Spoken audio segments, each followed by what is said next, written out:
Ladies and gentlemen, I want to turn your attention to the home sideline. There's going to be a short performance, a joint performance by the Little Indian Cheerleaders along with our Shamokin area high school cheerleaders.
give those ladies a big round of applause.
For 58. Good evening, football fans, and welcome back to another season of Shamokin Area Football, live streamed right here on the Shamokin Area TV YouTube channel. I'm Connor Phoenix, joined back in the booth by Coach Joe Haddock. Joe, it's good to be back with you in the booth, man. We're back 2025, Shamokin Indians. How we feeling? Oh, great to see you again, Connor. We're excited about this year's season. You know, everybody. Last time we were in this booth, you know, yeah, we had a little bit of disappointment, but I think we were more shocked, you know, than anything, all right? But the Indians have moved on from that, you know? They really moved on from that game. They had a great summer. They had a great preseason, great opening win against Pottsville where they got a lot of their questions answered, and we are all excited about this football season coming ahead. Yeah, that was our last game here at Bridie Ruane Field at Kemp Memorial Stadium. It was the Juniata Indians that came in and knocked off the undefeated Shamokin Indians right here in the first round of the PIAA state playoffs, 27-7. Like you said, Joe, just like to put that loss behind you, you know, bank it. New season, fresh faces. You know, what are you expecting to see here tonight? All right, absolutely, Connor. You know, they came into this season, you know, with a lot of question marks. Okay, they wanted to know who's going to replace the likes of Chase Pencil, who's going to replace the likes, okay, of a Ben Delbaugh and you know, and Blake Hockenbrock. These were senior leaders on that team. Okay, but, you know, coming into that first game at Pottsville, I think they got a lot of those questions answered. Chase Anderson has become the senior leader, you know, on that offensive line. And we all know about Isaac Glover, you know, anchoring that line at center. Mm-hmm. Yep. Ryan Bickert has really filled in, you know, playing Chase Pencil's role right now as that wing back. So we're looking for some exciting things out of him. He has sprinter speed.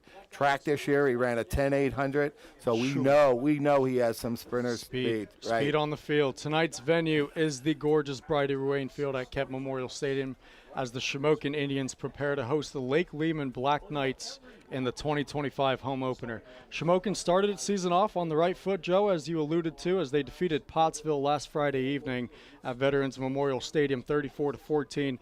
Junior QB Logan Steele, not much more we can say about him. He picked up right back up where he left off in 2024, making things happen on the ground and through the air. He scored a touchdown on the ground and in the air, and ultimately sealed that last week matchup with a 102-yard pick six for the Daggers, school record for the record. But I mean, it was a slow start. You know, every team has those first game jitters, though, Joe, and it's still too early to say, you know, this team's found its identity. But with a young roster that has a lot of experienced players, I don't think it'll necessarily be hard not to replicate what they did just a season ago.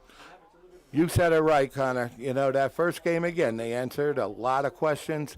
But the one thing that impressed me the most about this year's club, alrighty, you know, when Pottsville made it close there, 14-14, you know, Shamokin did not panic, alrighty. It was really a workman-like effort from these Indians. They did not panic when it was 14-14. They ended up scoring the last 20 points of the football game, ended up winning it handily, and again, Logan Steele putting the final dagger into that game with that 102-yard interception return. And we're going to be talking about Logan Steele all year. You know, we talk about him. He makes these great plays, but it never ceases to amaze me that he always makes that one play that stands out in every game. Connor. Absolutely. It did take the Indians, you know, 3 possessions in the second half to kind of get that purple and white train back on the tracks. And it was Steele, you know, who took it 17 yards for a touchdown, and the Indians didn't really look back. They pulled away for the Week 1 victory on the road. Different story for the visiting Black Knights of Lake Leman as they dropped their Week 1 matchup last Friday against the Berwick Bulldogs 24-7.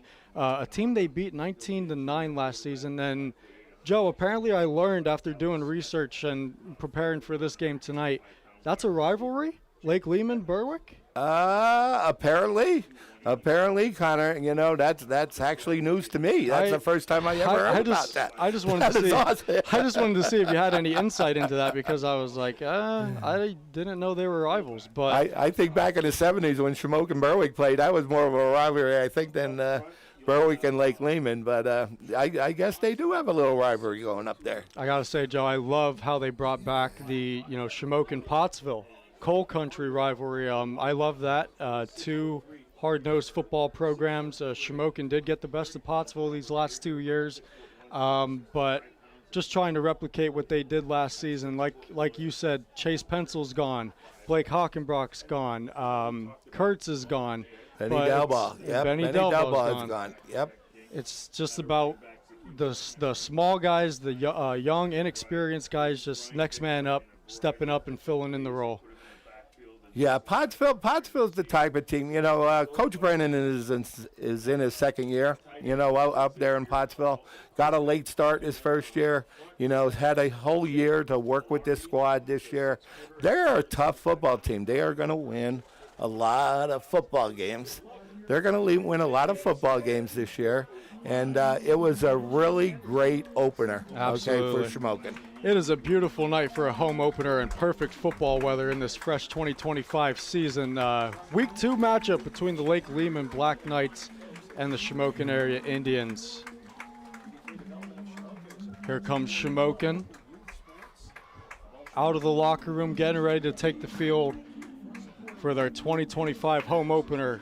Let's see if we get those traditional fireworks now to start the home opener here, Connor. Let's see if they set them off for us. And here they come, the 2025 Shamokin area Indians.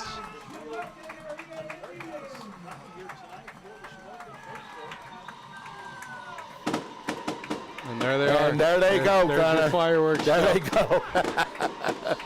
I mean, this is the place to be right now, Joe.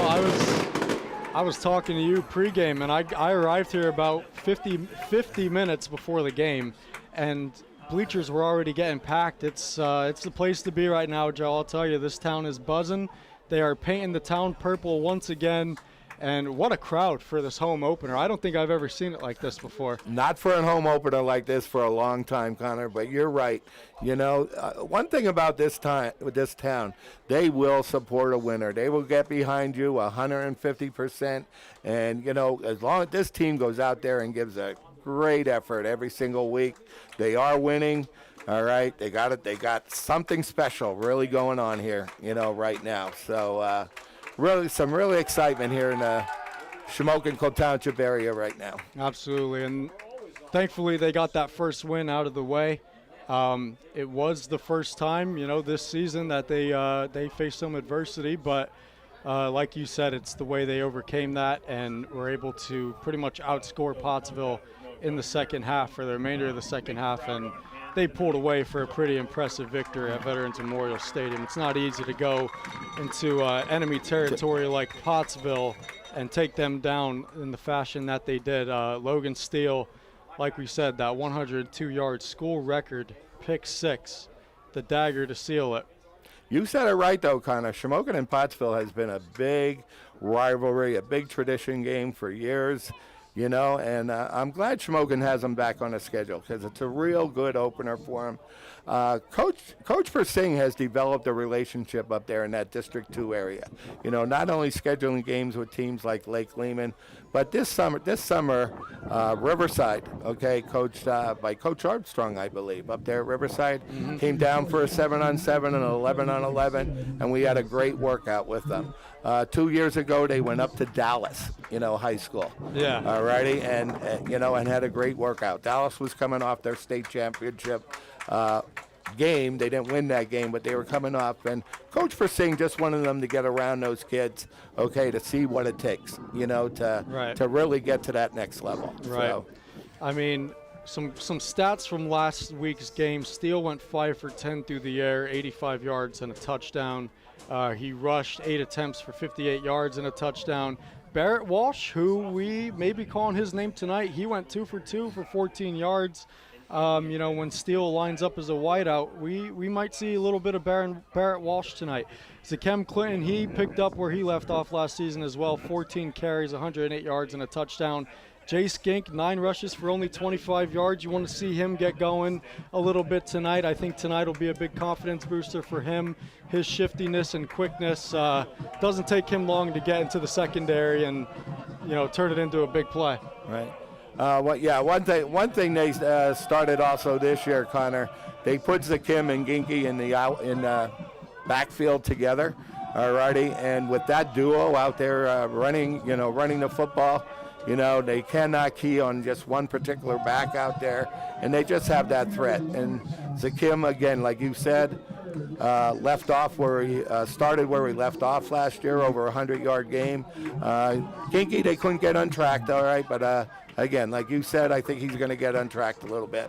You can't count him out, and you always have the threat of Logan Steele out there running and throwing the football. Absolutely not. And, you know, week 2, you still find out a little bit about each team. Still a very young season, but, you know, like you said, you like to see these guys get going sooner rather than later. Special thanks to Area Services and Brian G. Persing Masonry for sponsoring this live stream.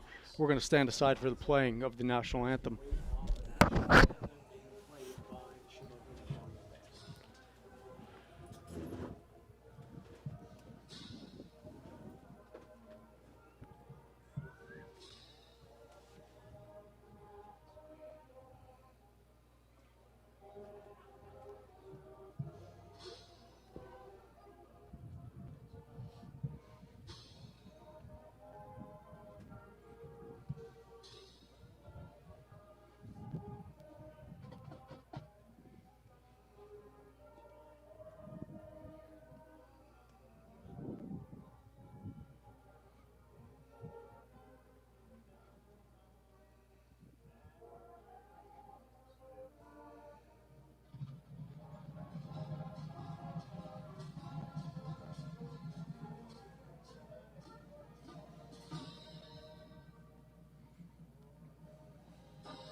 Back here at Bridie Ruane Field at Kemp Memorial Stadium, I'm Connor Phoenix with Joe Haddock. We're back for another season of Shamokin area football. Joe, a little bit of notes on Lake Leman. You know, they finally struck first with 5.5 to play in the first half last week against Berwick after junior wideout Alex Smith scored on a 4th and goal with a direct Wildcat snap in one of the more interesting formations you'll see at the high school level. If you don't know what I'm talking about, it's on the internet. I would suggest go looking it up because you don't see formations like that in high school. Berwick then hit a field goal before halftime to make it 7-3 and then pitched a shutout in the second half, outscoring the Black Knights 21-0 en route to a victory. Lake Leman is a one-dimensional football team. They have a very potent rushing attack, easily averaging 4 to 6 yards a pop last week against Berwick. But then Berwick was able to sort of make those adjustments in the second half, shut the run game down. They forced Lake Leman to pass, and the rest is history. So I think if Shamokin can contain the run game tonight, they'll be in pretty good shape. Absolutely, Connor. You know, we talk about Shamokin's offense all the time, already. But you know what? This defense of Shamokin, it's lights out, with this defense. They are such a good veteran squad down there. They have a very experienced linebacker corps back, led by, 3-year starter Liam Montgomery. They got a new starter in the middle in Xavier Paul. They got the All-Staters, Kim Clinton on the outside, and Dylan Phoenix, is also back after coming back from that surgery that he missed the last couple games last year. So this defense, even though they gave up more yardage than they wanted to last week, this is a lights-out defense, and I think they have the opportunity to shut this running game down at Lake Leman, and I think they're gonna do pretty well tonight. We will see it on full display. Colin Steinhardt's kick is away. It's going to be batted down and recovered by the Indians inside the 15. And what a way to start this game for Shamokin. Well, we talked about Bickert's speed at the beginning, of the broadcast here, Connor. And boy, he just flew down that field. And you know what? He was there, even before they had a little bobble down there, and Bickert was right joining on the spot, recovering that fumble. How about that? Bickert just came out of nowhere and dove on it, and the Indians are going to have 1st and 10 deep inside Lake Leman territory from the 13-yard line to start this game. What a great start here for the Indians, Connor. Can't ask for a better start than this. My goodness. And there's Logan Steele, the junior quarterback, standing at 5'10" and 170 pounds. What a year he had last year. He's just trying to build on that as a junior. As Shamokin breaks the huddle, and one play in, Shamokin has the ball. And we see there was a penalty on that play. That's going to bump Shamokin up even more. I missed that penalty, Joe. I didn't see what that was. I did too, Connor. I don't know what the referee signaled. I don't think he signaled up here to the press box. I don't know what the penalty was. All right, but they're inside the 10-yard line now. Either way, they're from the 6. Here's Steele taking it himself up the middle, and he is taken down in the end zone. Touchdown, Shamokin. One play, one touchdown, Logan Steele, 6 yards out, and the Indians strike first 10 seconds into the ballgame. Listen, you couldn't have scripted this start for the Indians at all, tonight. 10 seconds into the football game, recovering a fumble inside the 10-yard line on the opening kickoff, and Logan Steele getting the first touchdown here at home this year. Colin Steinhardt looks to have stepped in as the kicker full-time, replacing Pencil last year. Steinhardt, the junior. Kick is down and up and good. And Shamokin starts their home opener with a turnover on the opening kickoff and then a 6-yard run from Logan Steele to get the Indians on the board first, 7-0. Yeah, Colin Steinhardt had a great summer this year, Connor. He really worked hard, went to a number of camps this year. So not only is being counted on, at that wide receiver spot, taking Benny Delbaugh's spot, playing the secondary in the defense, but what a weapon, that we have here in kicking the football. So a scene we just saw a few minutes ago, Steinhardt and the Indian special teams are out there to kick it off away again. And if they can do that the whole game, Joe, tell you what, they'll be in good shape again. Steinhardt normally gets it really close to the end zone, so that time he only kicked it to about the 15-yard line. It kind of worked in our favor. I think it kind of caught that deep back by surprise a little bit, but Lake Leman has Alex Smith back there to return the kick this time. They had someone else. I couldn't get a number on it, though, but that is Alex Smith for the Black Knights back there to receive. Steinhardt's boot is away. And here comes Smith. Smith's going to grab it. He takes it up across the 20 and gets popped and dropped at the 21-yard line. Was that Bickert again? I That believe was it was Bickert again. Wow. Is he off to a good start this football game? Ryan Bickert already making his presence felt and a name for himself in this one as he suplexed Alex Smith into the turf at the 21-yard line, call it. So Lake Leman, we're going to see that offense for the first time trotting out. Indians up 7-0. Steele in the safety. Yeah, it looks like Steele and Jay Skink playing the safety positions. I think Jay Skink has replaced Chase Pencil, in that safety position from last year. Lake Leman quarterback, Anthony Magnotta. He's a 5'8", 160 junior. We have a motion and a handoff, and up the gut to about the 25 goes Chris Yetter. Number 45, was that 45 there? I got 29. Oh, 29, okay. Chris Yetter takes it up for a short gain. They gave him 3 yards from that one, so 2nd and 7 now from the 24. And Joe, I'm telling you what, I mentioned it to you in the pregame, but I couldn't really find a lot of stats on Lake Leman last week. All the articles I read were about Berwick. But that is Chris Yetter out there, the running back, and Magnotta goes under center again, and he's going to motion, and this time take the snap, give it to Yetter again. Yetter up the middle, a bigger hole this time. Gets up to about the 30-yard line, but still looks to be a yard short of the first down. So we're seeing that little potent rushing attack early, Joe. You are right, Connor. They're, like you said, they are very one-dimensional running the football. Pottsville was very successful last week, when running the football. Shamokin's got to play a little bit better. Their inside linebackers got to play a little bit better. But I think we'll be okay. Listen, Berwick's no slouch, so, even though they lost to Berwick last week, they are no slouch, and they stayed with them, for a long time.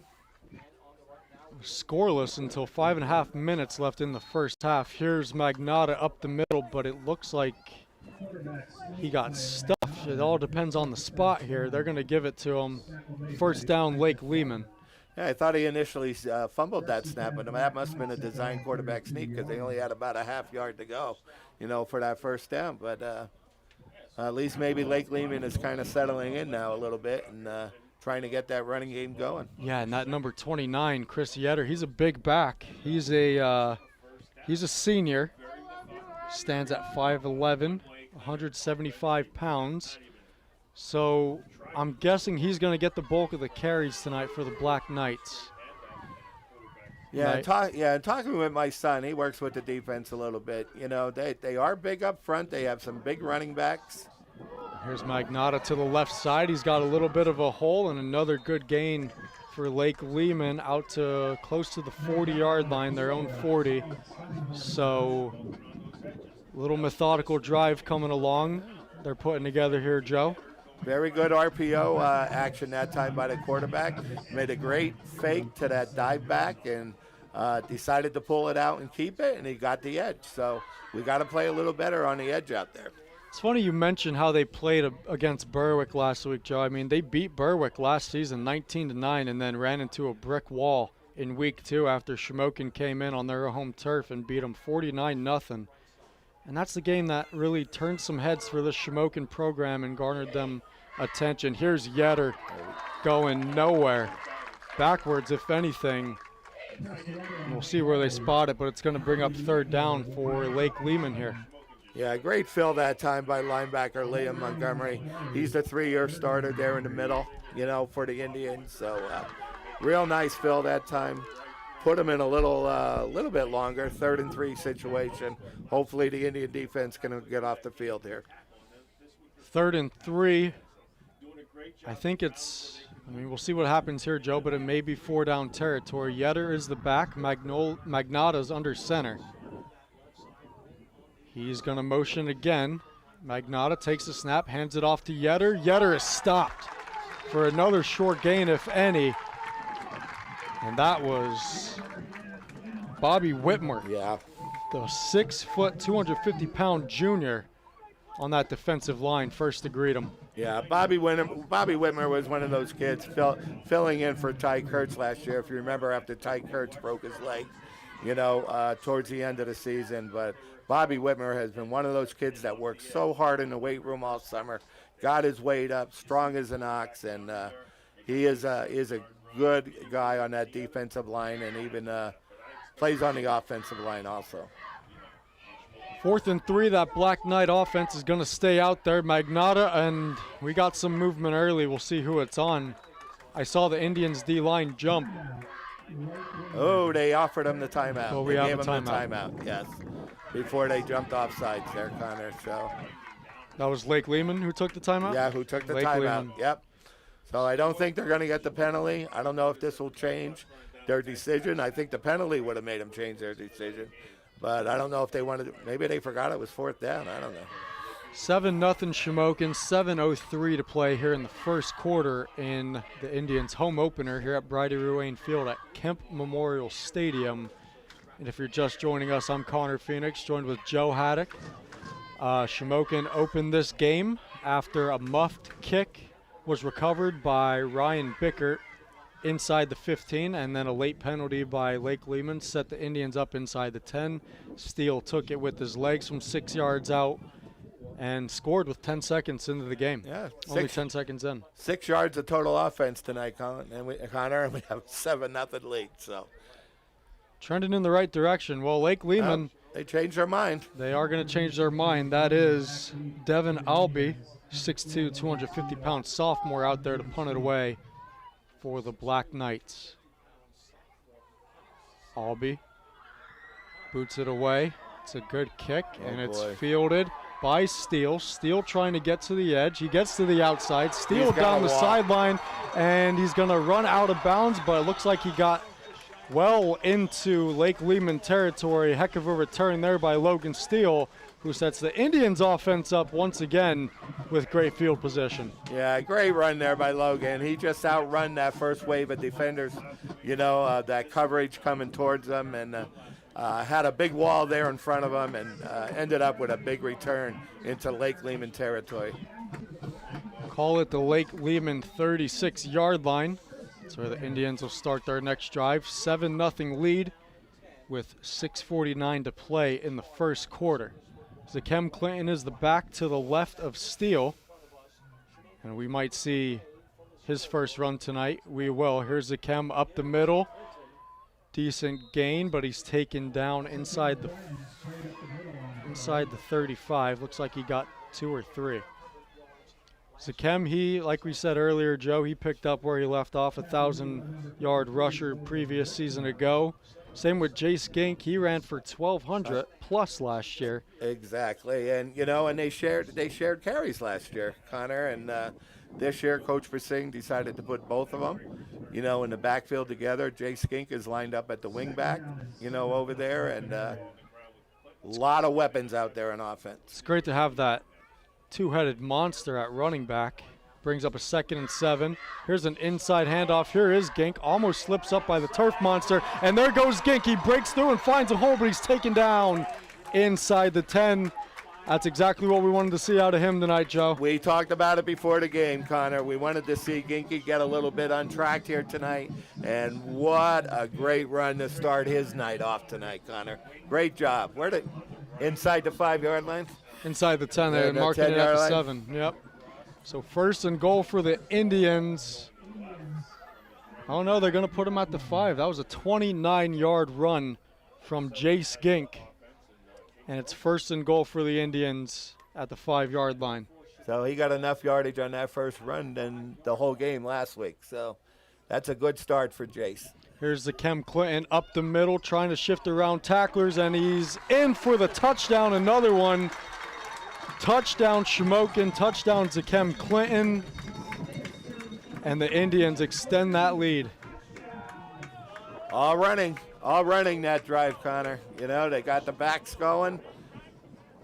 Big game by Ginky, and got the score from Zakem.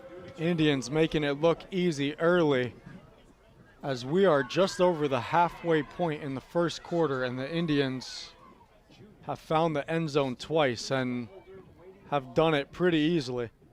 Steinhardt's extra point is up and good. 14-0 Indians with 5:49 to play in the first quarter. Couldn't ask for a better start, Connor. Yeah, I mean, this team, again, the thing that impressed me, they were just such a hard-working team last week. Nothing fazed them. They kept their poise. Pottsville got the game to 14-14, and they just kept working. They just kept on plugging, and they just played with that sense of confidence, and nothing phases them.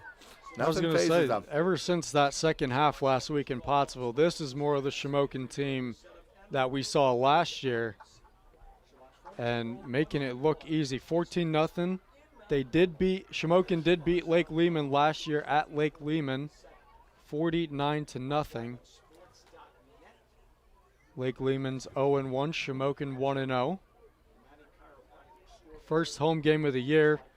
So that means paint war, Joe. There we go. All the students down there. I'll tell you what, it's great to see. Look at all those cheerleaders and our future cheerleaders down there.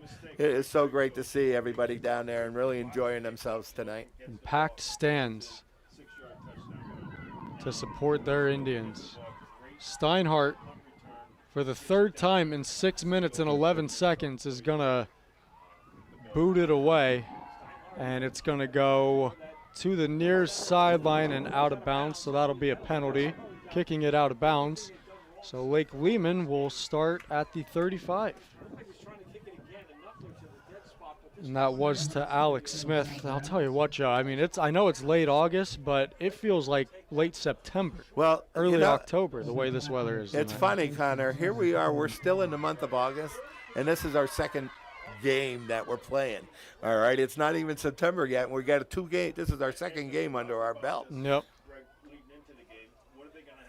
I walked in the booth today. I think the first thing I said to you was, what a short off season. Well, it was. It sure felt like it. Yep. The summer just flew on by this year.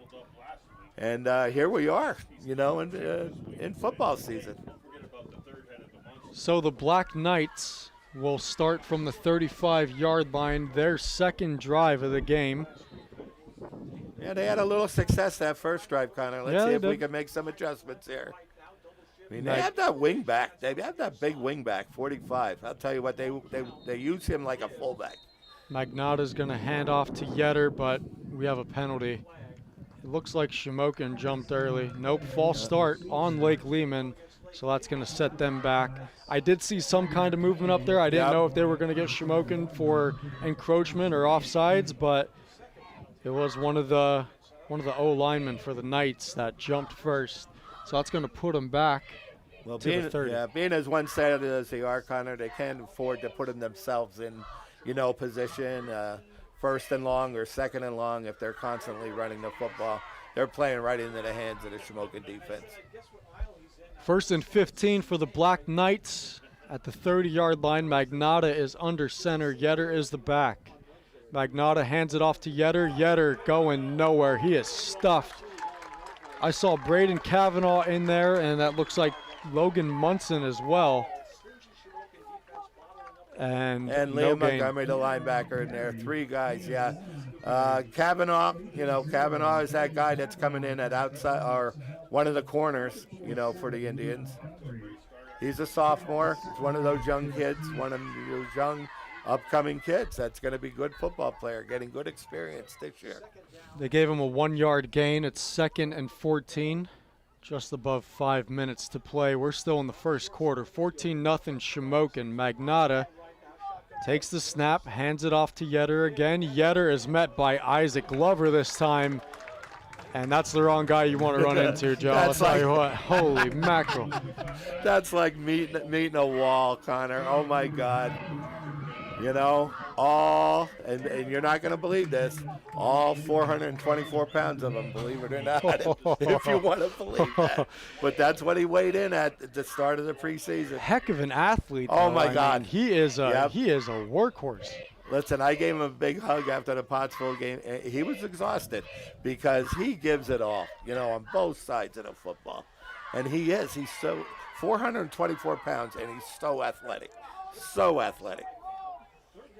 So they saw that didn't work, so Magnata takes the snap. First time passing, he's going to flip it off in the flats for a screen, and Dylan Phoenix is there to take down Vincenzo Sparacio. Good job by Phoenix. And, they ran right into the teeth of that defense strength. Those outside linebackers with Phoenix and Zakim Clinton. Great read there by Dylan, that play. Indians hold strong, forcing a 4th down for Lake Leman. Steele is the returner. He's back, and Devin Albee will punt it away for the Knights once again. Here's Albee's punt. It's another good one, nearly blocked. Steele fields it, backs up, almost slips. Now he's dancing. Steele going backwards now. Now trying to get to the near sideline, almost gets tripped up, and Steele finally goes down. He's met by 3 Knight defenders, and he was brought down well inside the 25. So Shamokin's going to have a little bit longer of a field this drive. Steele, Logan was some stamina there. Logan was trying to make something happen there, and he's the type of athlete that can do it. You got to give him credit for trying. He has that speed, but Lake Leman did a good job of covering that punt that time for him. Mark Persing, this Indians head coach. It's his 3rd year, 18-7 record. Well, Connor, you called it. We're going to get our first look at Barrett Walsh here at quarterback. I think they want to give Logan a little rest there. Yeah. But they're moving Logan out, to that wide receiver, and Barrett Walsh is going to take the snaps there. Barrett Walsh, he's a 5'10 sophomore, 150 pounds. He is in the shotgun, hands it off to Clinton. Clinton up the middle, big hole for Clinton. There goes the Kem Clinton into the secondary and all the way up to the 45-yard line. What a burst from Zakem Clinton. 23 yards for Zakem on that, and you know what? Hats off for the offensive line on that play, because They opened up a hole that was unbelievable. But Ken just put that shoulder down, something we've been trying to tell him for years to do, and he just ran over some people. You give him that big of a hole, I'll tell you what, I saw the secondary starting to back up a little bit. Who wants to tackle him? Right. 1st and 10 from the 45. Big gain from Zakem Clinton. Steal, or that is not Steal, that's Barrett Walsh, but there's a handoff to Zakem Clinton, but we have a penalty marker. Yeah. Walsh is still out there. Yep, they threw that right in the area of the holding. So we'll see what the referee calls here. I'd rather a holding than a false start, Joe. After all the false starts we saw last year, my goodness. A personal foul face mask against the Indians. I'm not exactly sure where the face mask was, but. Yeah, no, I didn't see that. So that's going to back him up to the 30. Pretty much negates a huge run from Zakem Clinton, but I guarantee we'll be seeing him more this drive. 14-0 Shamokin, 2:42 to play in the first quarter. Barrett Walsh is still in there, and Logan Steele is lined up as a wideout. Walsh takes the snap, fumbles, hands it to Steele. Steele trying to turn upfield. Steele gets to a little bit past the 35, and he was taken out of bounds near the 36 on a 1st and 25. So that's kind of the offense they run when they bring Barrett Walsh in. You know, a little screen, a little wide receiver screen to Steele, kind of let him athleticism to try to make a move and turn it upfield.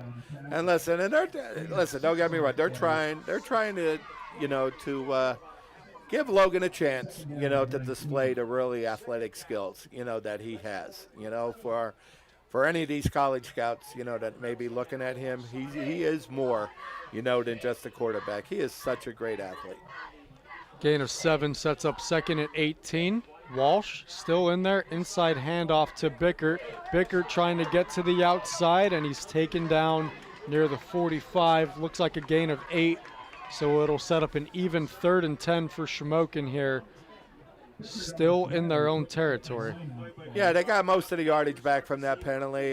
They have a makeable 3rd and 10 here, now for the Indians. And that was Bicker coming off that wing formation that time, and he used good speed, got some good yardage on the play. So 3rd and 10, maybe we'll see Steele's arm tonight for the first time. Everything's pretty much has been on the ground for these Indians. Yeah, that little pass to Steele was the first pass Shamokin play. We did see that tonight, right? That was Walsh. Walsh is, yep. Here's Steele looking to pass. Now he's looking for Steinhardt to make a move, and Steinhardt just out of his reach. And it's going to fall incomplete, so that brings up 4th down for the Indians. So drive stalls a little bit after the face mask penalty, and the Indians are going to boot it away here. Yeah, Steinhardt made a great move there. They ran that little hitch and go, to Steinhardt, and Logan just laid it up there, and Steinhardt almost made a great catch on it. So the Indians are stopped for the first time tonight. So now Steinhardt, who just narrowly dropped that ball, is out there to punt it away. Black Knights are going to get it back, trailing 14-0 to the home Shamokin Indians at this beautiful venue, Joe. I'll tell you what, it's the place to be. I don't know how many times I'm going to say it tonight, but here's Yetter. Looks like Yetter on the return. It is. And Dylan Phoenix. Solo tackle again. How about Dylan on special teams? I'll tell you what, Dylan is playing all right, like he did miss those last couple games. He was so focused coming into this season. He just really wanted to get back on that football field and prove the type of good football player he is. He was late getting onto the field for that punt, but boy, he hustled down there and made the big hit on the play. But a decent return for Lake Leman. They are at the 38-yard line, so decent field position to start their next drive. Yeah, they are staying true to themselves, Connor. Like you said, they are one-dimensional. They are continuing to run the football, and they are staying true to themselves. Magnotta fumbles the snap, and he's just going to fall on it. before the Indians recovered it again. So looks like a little bit of a loss here for Lake Leman. A little miscue there. We've already seen that a couple times tonight from both quarterbacks, unable to have a clean snap. Yeah, the minute I say they're running the football and staying true to themselves, they lined up in a trip formation. I think they wanted to throw the ball there, but the snap kind of rolled back to them. And again, Lake Leman cannot afford to get themselves in these second and long situations. 2nd and 13. Clock is under a minute here in the first quarter. Magnata inside handoff to Yetter, trying to get the yards back that they lost. Nice play there by linebacker Xavier Paul on that one with the tackle. And again, that's one of those young sophomores that are coming up and getting a lot of good minutes. And yeah, Lake Leman doesn't look like they want to run another play. The clock is going to trickle down, and that's going to be the end of the first quarter. Indians, high-powered offense showing off early. They're up 14-0 here in the home opener of 2025. And we can hear the crowd out there showing their appreciation, Connor. Yep. A really workmanlike effort, by the Indians in that first period.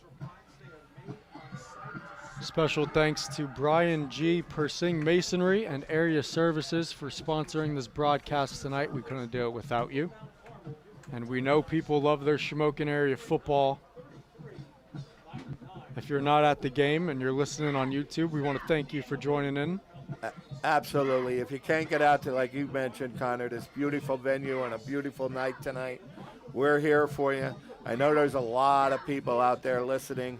Give a shout out to my brother-in-law Kurt and his buddies Jim and Joe, and my buddy Barry is out there listening, and my brother-in-law Jerry and my sister Barb. They're all out there listening tonight. They can't make it out here to the game, but we got an excellent crowd. If you can't make it out to the game, tune us in.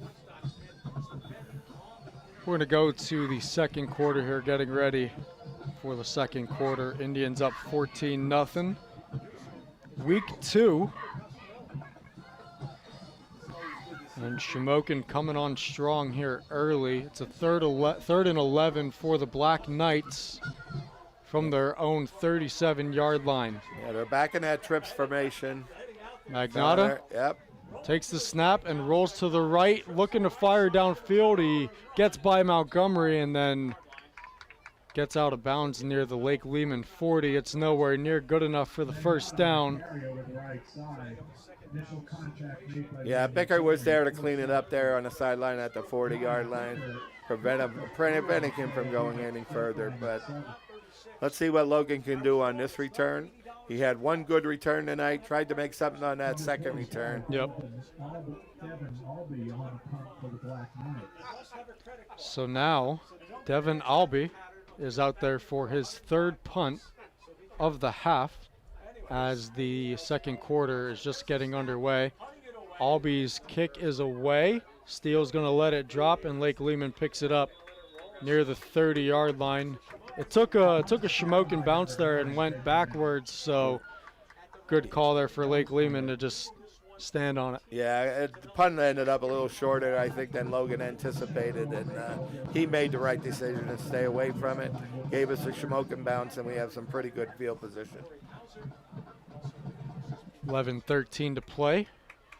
Indians sporting their all-purple uniforms tonight, pants and jerseys. Lake Leman is in the all-white. And Lake Leman, this is an interesting fact, Joe. Their field is turf, and it's all black. Yes, absolutely, yes. Watching Channel 16 News and watching this highlights of this school every week, oh, my God. I didn't make it up. I really wanted to make it up to see that last year, to see that field.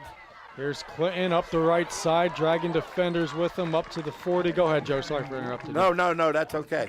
Zakim, again, looks like he starts it off with another 10-yard carry. I've seen some pretty crazy colored turf fields in my life, Joe. I've seen teal at Coastal Carolina. I've seen blue at Boise State. Have you seen the blue at Boise State? Not in person, but yeah, but you know. Logan actually, Logan Steele went out there and visit out to Boise State. Oh, really? When that running back out there, the guy that led the nation in rushing that one year. Oh, Genty, yeah. Genty, yep. Here's Bickert trying to break around a couple tackles, and he is taken down going backwards. Looks like he lost a yard or two. And a little jet sweep to Bickert. It looks like Lake Leman had that covered well. Props to them. Yeah, good coverage there by Lake Leman. Coming up and holding Bickert actually to a loss. We didn't get that first down on that run by Sakim. He must have been a little short. He was a little short. Because it's 3rd and 2 now. 3rd and 2. Clinton is the back. Steele in the shotgun. And Steele's going to take it himself. Short yardage to go. Steele up the gut. Still going. He breaks a tackle, and Steele's gone. Logan Steele all the way to the end zone. Touchdown, Shamokin Indians. 61 yards, Connor. And again. 61 yards from Logan Steele. It's his 2nd rushing touchdown of the game. And the Indians extend their lead here with 9:41 to play in the half. And again, we come to expect that of Logan, but I mean, he was stopped. He was stopped there after like a 5-yard gain, and it never ceases to amaze me. I mean, he just broke that tackle and just took off, and nobody was going to catch him. Tell you what, absolutely nobody. The defender he ran into, too, was like 3 times his size. I don't know how he came out of that, Joe. He just kept churning, broke free, and his legs did the rest. He just never ceases to amaze us. Steinhardt's extra point is up and good. 21-0. Shamokin Indians already a dominant performance in their home opener. And again, it's all the running. It's all the running, Connor. They're showing how explosive they can be with that running game. Between Clinton and Ginky and then Logan, they just have too many weapons there. Too many weapons. Joe, tell me if my eyes are deceiving me, but did he miss that extra point? Because the scoreboard still says 20. You know what? Can we get a replay of that, Connor? I don't know if we can get a replay of that. I thought I heard. I'm still amazed at Logan's run. I was. Oh, there they go. They added there. It Yeah, there I was gonna say. I heard Ed next door. He said the extra point was good, and what are we doing over there? I wasn't even watching. I'm so used to Colin being so perfect, that it's very unusual that sun is starting to go down here in Cole Township. 21-0 Shamokin with 9:41 to play in the half. Logan Steele already has 2 rushing touchdowns. Steinhardt's kick is away, and that's Alex Smith back to receive, and he just lets it roll into the end zone for a touchback. So Lake Leman will come out to the 25. Yeah, same spot Colin was aiming for the last kick that went out of bounds. This time he got his bounce in the end zone, and we can have Lake Leman starting on the 20-yard line. Let's see if Lake Leman keeps true to themselves again, Connor, running the football, because they're not going to come back from a 21-0 deficit with that. They had a couple good runs their first drive, but Indians, they've pretty much figured that out really quick. And now they forced Lake Leman to pass a little bit, but to no avail this far. So Lake Leman trots back out there for now their 4th possession of the game. Unable to get anything going so far. They had a couple first downs that one drive, but that was it. Anthony Magnotta's in the shotgun. He motions Smith and hands to Smith, and he gets absolutely barreled by Ryan Bickert and goes backwards. Bickert had some big hits in that Pottsville game, too, and he's just following up this week's game.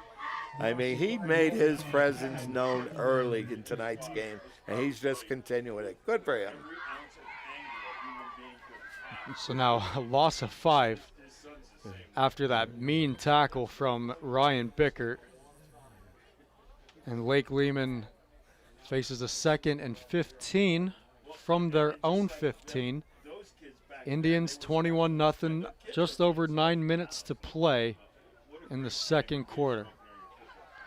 Magnotta under center, motion Smith, and now he's going to inside hand it off to, looks like Colton Harris, and it is Colton Harris, and Harris has a heck of a run out near midfield. Colton Harris, that's the first time we've seen him tonight, and there's a big spark play that Lake Leman was looking for. Absolutely. Oh, there was a new little twist in their offense there. They ran that little counter play, that little inside reverse, and kind of caught us a little off guard there. The kid made a great run on the play. Colton Harris, he's a 5'8", 150-pound sophomore, just gave life to Lake Leman with a 35-yard run. We are at midfield, Lake Leman is, and Magnotta's under center. He's going to motion Smith and hand it off. This is Chris Yetter. And Yetter doesn't get very far. A couple yards there. But looks like that Colton Harris has some speed, Joe. If they don't have any adjustments on him, he could be. Yeah, he sure did. We're going to look forward. You know, they're going to put that play in their back pocket here, and I'm sure we're going to see that play again, you know, as the night goes on. So now 2nd down and 8. Black Knights are now in Shamokin territory. 2nd and 8 from the 48. And Devin Albee is out there as in the slot. And it's Magnotta who keeps and goes to the far sideline and gets popped again out of bounds. That's Bickert again. Bickert again, yep.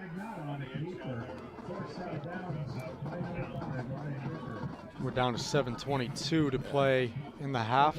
Lake Leman, this, other than their first drive, this looks to be like one of their more promising drives so far.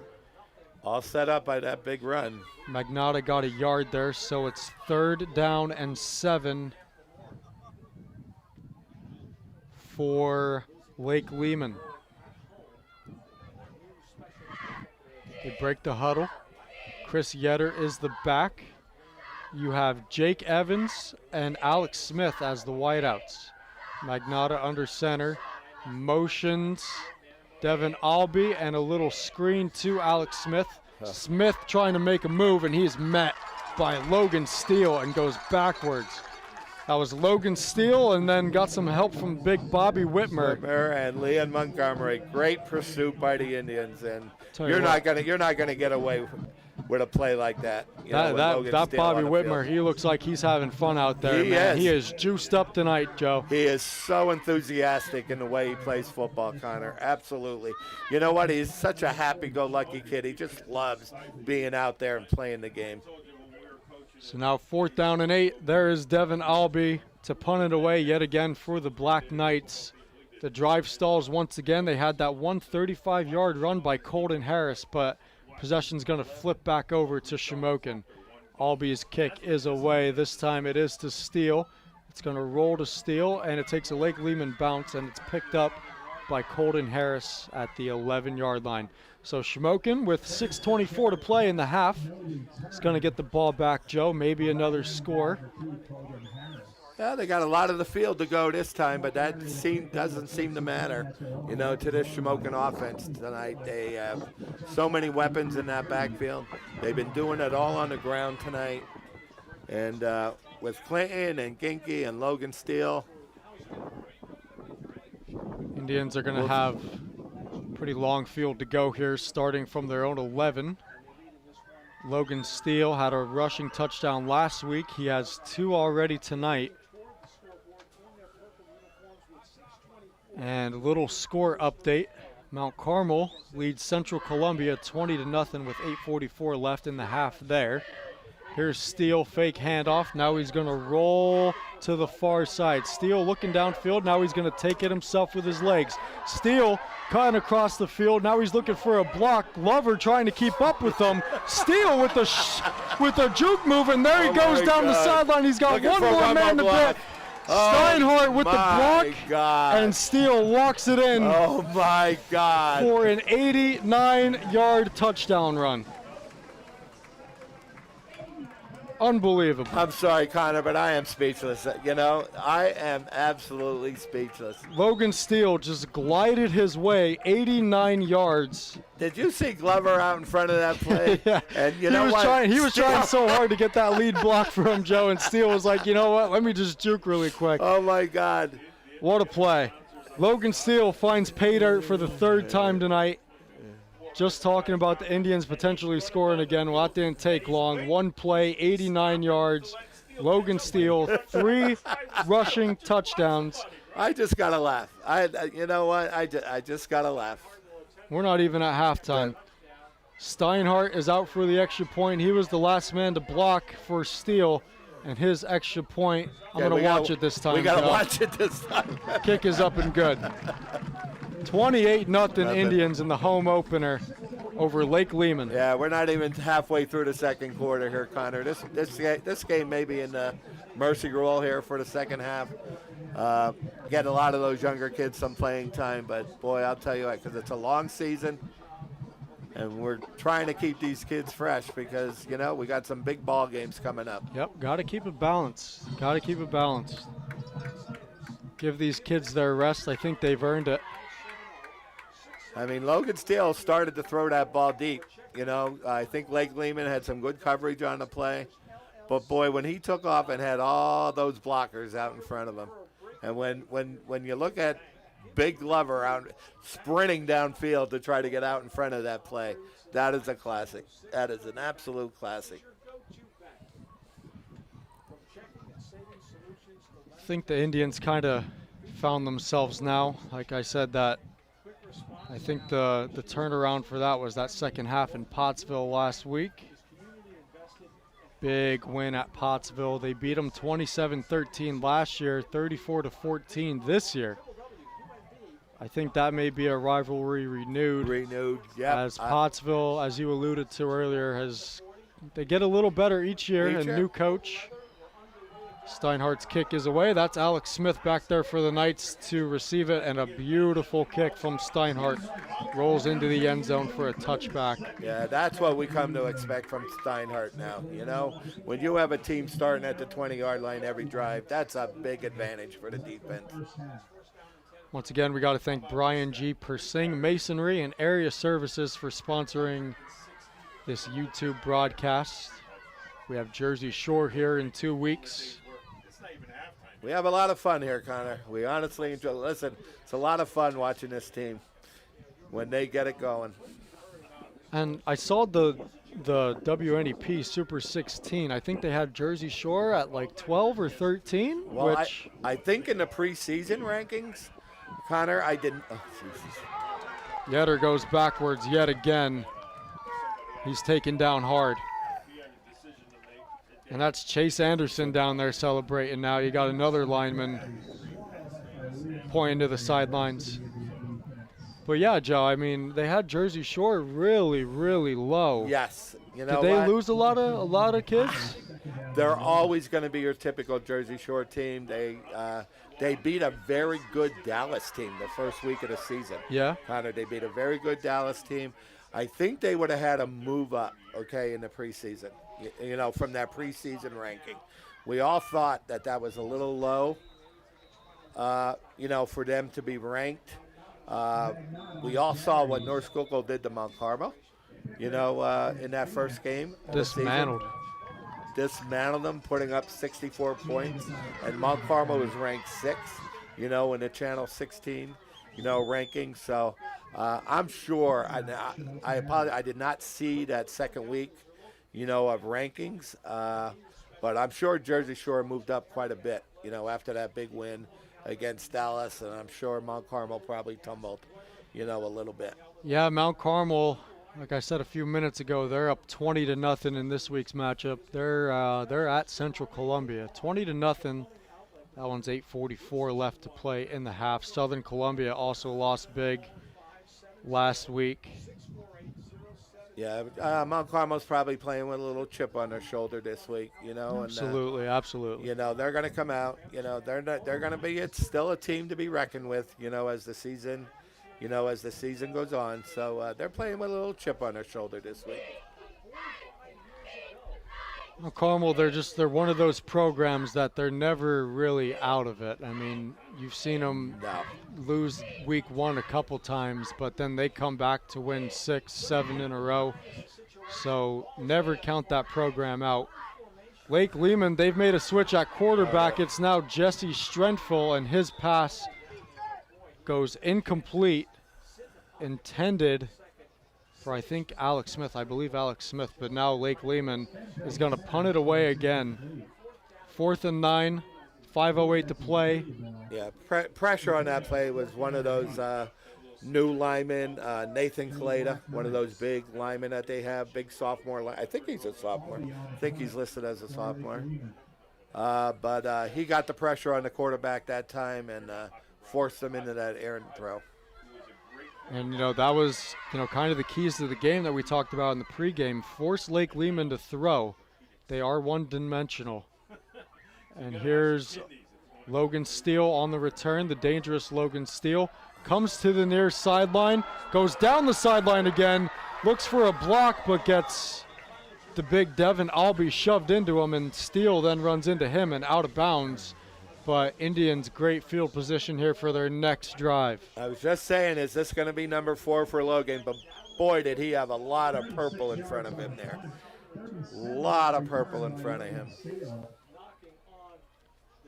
1st and 10, call it the 21 of the Black Knights. And Indians huddle comes together. Yeah, Joe, I mean, we knew there was a lot of young, experienced players on the Shamokin team, but, there was a lot of questions in the offseason, like who's going to fill the shoes of Chase Pencil? Who's going to fill the shoes of Benny Delba, who had a clutch district championship game against Jersey Shore? He had 2 touchdowns, one in overtime, and then one to start the game. Here's a fake handoff, jet sweep to Jace Gink, and instead it goes to Zakem Clinton, who gets taken down near the 15. But, they were big playmakers for the Indians last year. It's just who fills the shoes of those guys this year, because we saw what Pencil, especially Pencil, was capable of. You are absolutely right, Connor, and those are the question marks that they had, coming into this season. And, again, they had a great summer. They had a great preseason. They had a good opening scrimmage against Central Columbia, where they saw a lot of this young talent. I mean, I got to point out one of these young talents. They have a freshman on that offensive line now, 52, Tyrone Garrison. Mm-hmm. He's one of those freshmen. Here's Gink to the outside, and he's in there. Good for him. Good for him. Touchdown, Shamokin. Jace Gink, his first of the year from 15 yards out. And look at Glover lifting them up. He's so thrilled to death for him. We're not even at halftime, and it's 35-0. That's the mercy rule, That's going to be the mercy rule, Connor. Yep. We're going to be able to see a lot of this young talent hopefully come in the second half. Jace Gink, he only had 9 carries for 25 yards last Friday night, but made up for it this week already, not even a half in. We'll have to check his stats here at halftime, but he's got a touchdown, his first of the year. Steinhardt, his kick is up and good. It's good. So as long as this score stays at 35, Connor, we will be in the mercy rule, at least in the second half. But I don't think we're done scoring yet this half. No. I mean, you give him four minutes. So Jace Gink, so far in this game, he has 2 rushes for 44 yards and a touchdown. A lot better than that 9 for 25 last week. It's just, it was only a matter of time until he got going, Joe. Yeah, good for Jace. I'm so happy for Jace. He's sometimes overshadowed a lot because the Kim Clinton, he's the number 1 back there. And sometimes he gets overshadowed. So I'm glad when Ginky does well. I mean, we saw what the Indians could do in 4 seconds. You give them 4 minutes, they might score 3 more times, Joe. You never know. Just got to keep the ball out of their hands like Lehman's trying to do. 35-0 early in this one. Last year, as we said, it was 49-0 Shamokin. Well, I'm glad we got this easy game to start the season, because I think in 2 weeks when we come back here, Connor, with that Jersey Shore game, that'll be the first I think it's going to be a little tougher. That'll be the first test. Tougher. Steinhardt's kick is away, and it's a high kick. Alex Smith boots it again. He's just going to fall on it, and up to tag him is Cooper Rosnock. So another possession that starts with poor field position for Lake Leman. 35-0 Shamokin. All Shamokin in this one, and they've made it look rather easy, Joe. They sure have, Connor. And, I'm sorry, because I keep on saying I'm not going to look ahead, and they can't look ahead past that Shikellamy game on the road next week, okay, when they travel to Brave Stadium. The Shikellamy Braves are one of those up-and-coming teams. I believe they had a big that win are getting last better. week. They had a big win last week against Milton. They put a lot of points on the board, but they can't overlook them. They can't be looking ahead to that Jersey Shore game and going into that Schick game. That's going to be their first Heartland Conference game this year. That'll also be a test. Here's Strenfel to the near sideline, nearly intercepted by Logan Steele, but junior quarterback Anthony Magnotta is out. Sophomore quarterback Jesse Strenfel is in and looking a little rusty so far. So they're giving that front three a little rest on defense. They got 3 totally new players in there. They got senior number 70, Marcus Kinsley, in there. Look at the size of Marcus out there. And they got Chase Anderson at the 1 tackle and the sophomore Nathan Clada at that other tackle. Now, does Kinsey have the same athleticism as Glover? Oh, look at him. He just pancaked someone. So I'd say, yeah, it looks like there's a fumble. Indians say they have it, and they do.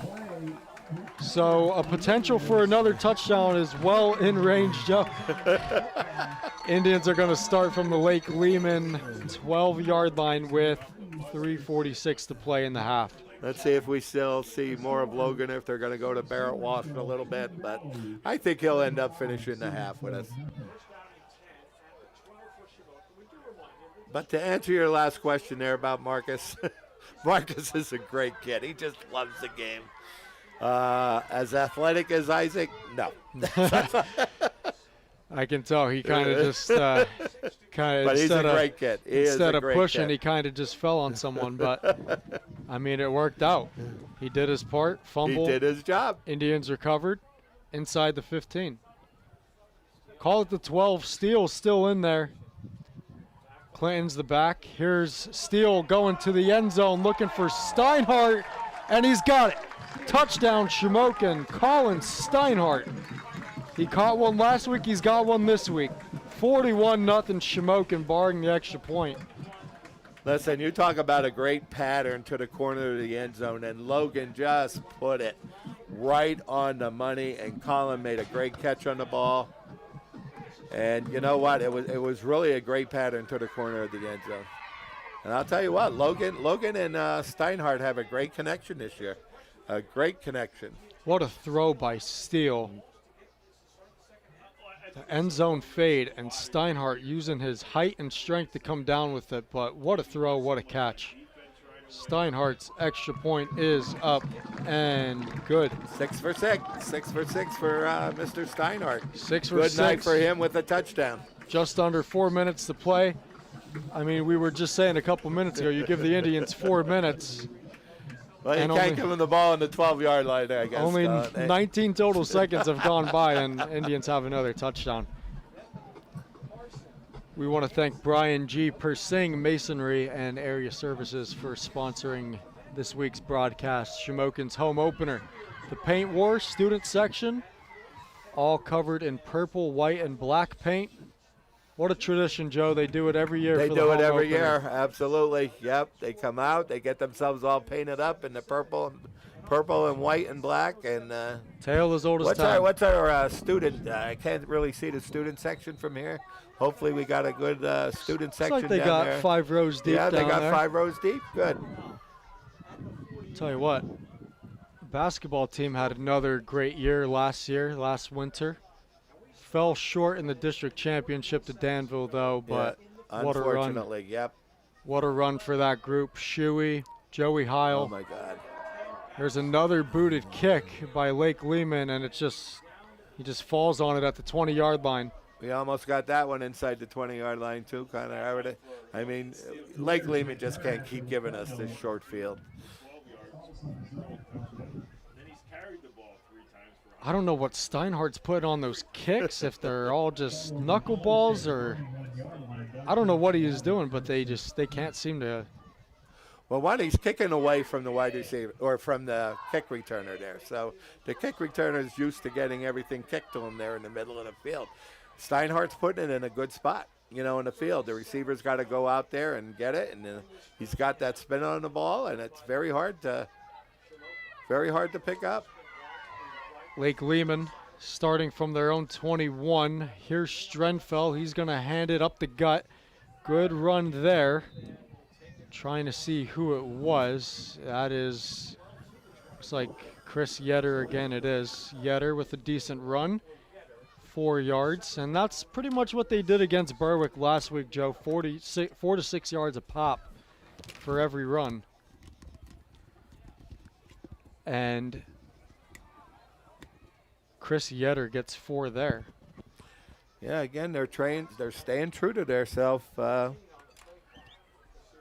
Got that running clock now. 3 minutes to play in the half. All Shamokin, 42-0. And Magnata is back in there, hands it off, but going nowhere. Another fumble. Shamokin saying they have it, and they do. Sophomore Xavier Paul. They went with a full-out blitz. All right, they stuffed it and forced the running back to fumble, and Xavier Paul came up with the fumble. I don't even think you can say dominant anyway. This is more than this is well beyond dominant performance. Shamokin area will have the football 1st and 10 at the Lake Leman 23-yard line.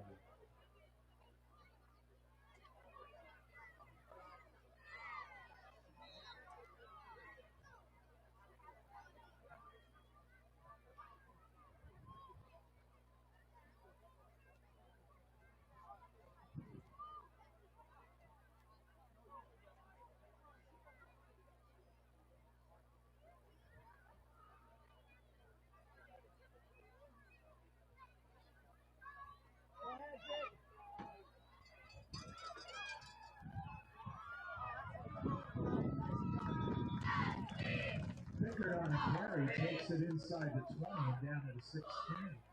Tackle made by number 44, Brennan Smith.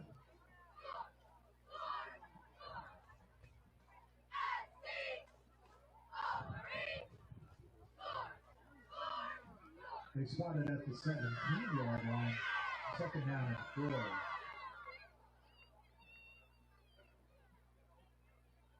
$42-0 against Lake Lehman. Can we be considered their good luck, Connor? What do you think? We can. I mean, they keep bringing us back here. They keep bringing us back here. So, Steele looking end zone, dances, fires, incomplete. Trying to get it to Jay Skink there. And he put a lot on that throw, Joe. I'll tell you what, he must have beefed up during the offseason. I didn't think he had that kind of zip in him. Well, get the stand by Logan Steele one time, and you'll see the work that he put in, during this off season. I mean, he is the specimen, of a Division I athlete. I mean, he is the specimen of a Division I athlete. 3rd and 5 from the 16. Steele remains at quarterback. He's going to motion Bickert. Give it to Clinton. Clinton bursts it to the outside, breaking tackles, and Clinton is in for another Shamokin touchdown. I don't know if he crossed the end zone when he spiked the ball, Connor. The line judge did throw the flag there. I saw that too. It looked a little in real time. I don't know if he crossed the end line. In real time, it looked like it was before. Before, yep. So it'll be interesting to see what they call here. Yep, unsportsmanlike. Unsportsmanlike conduct on the Are they Indians. giving them the touchdown? No. Looks like they're going to be back in the offense up here.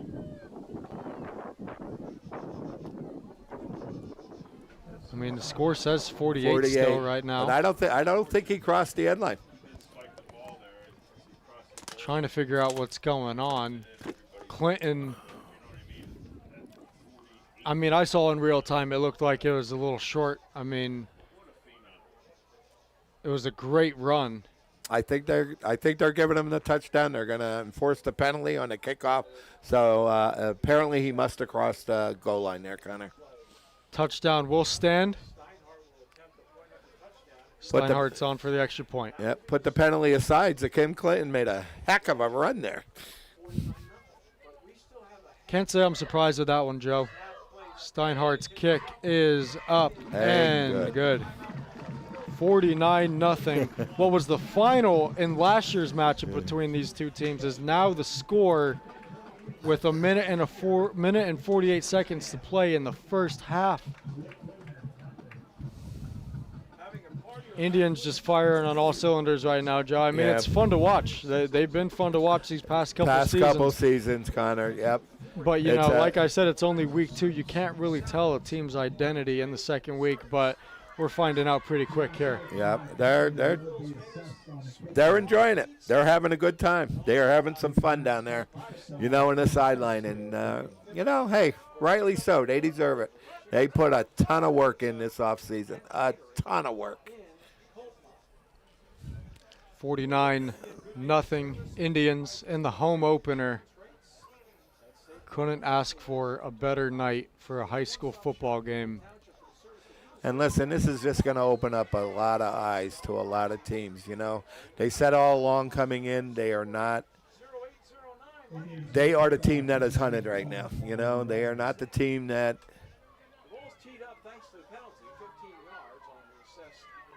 Steinhardt is back. They did enforce that unsportsmanlike conduct, and now Steinhardt will boot it away. Going towards Alex Smith. Smith this time secures it good and is taken down by Julian Duganitz. Yeah, good coverage. Good coverage by the Indians that time. Just before the 40-yard line. So Lake Lehman back out there. Got a little work to do. Yep. Looks like we're starting to see some of those younger kids, some of those subs now. And, you know, Coach Persing said at the beginning of the season, you know, they're training to play that 11, 12, 13, 14 game season. You know, they don't want to get burnt out. They don't want to lose their legs. They want to be as fresh as they can for that late season run. Black Knights will start from their own 38-yard line. Looks like Magnotta's back out there under center. Fumbles the snap. Magnotta taking it himself, trying to shift his way around the line, and he's met right away by that Indians defensive front. Yeah, number 3, Cooper Rosnock in with his second tackle of the night here. First one to meet him was Rosnock. And despite the fumble from Magnotta, he was able to turn it into a positive play. Game for 5 yards. 4-yard gain. 2nd and 6 from the 42-yard line. And like you said, Joe, they do have some substitutes in there right now, so good learning experience here for them. All right, we'll try to point some of these kids out as quick as we can here. Liam Montgomery's still in the game, making a tackle on that play. 7, Barrett Walsh, he's getting some time in the secondary now. That was Jesse Strenfeld, the quarterback, handing it off to Chris Yetter.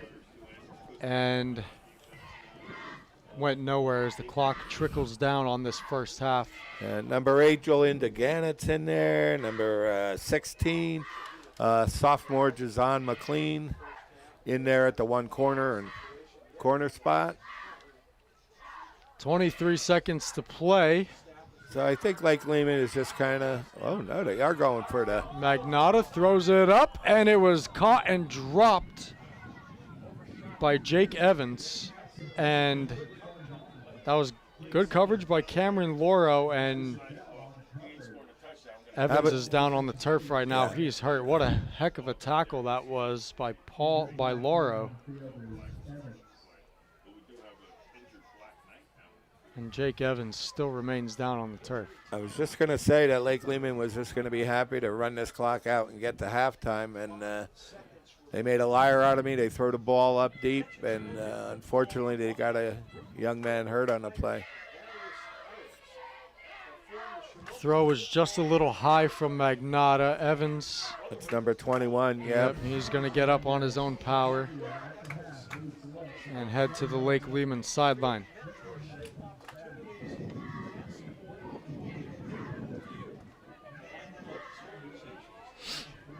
So 4th and 5, call it. What do they do here, Joe? Are you really gonna give the ball back to Shamokin with 13 and a half seconds to play? I mean, but with the kick, it'd probably be down to 8. But you're really gonna do that? There is a possibility here that Shamokin can get the ball back with about 8 seconds left to halftime, and it looks like they are gonna go for it. It was a good throw by Magnata, just out of the reach of Evans, and Cameron Laura was there to take him down. Little awkward tackle and some movement. They may give him the first down on this. It's on the Indians, so they may get the first down. Encroachment on Shamokin. It's got to be close. That's got to be close to a first down. They're going to be a little short. Oh, nope, they're giving him the first down. 12.1 seconds to play now in the half. Lake Leman has a fresh set of downs, trailing 49-0 to the home Shamokin Indians. Magnata takes the snap, backs up, and we got more whistles.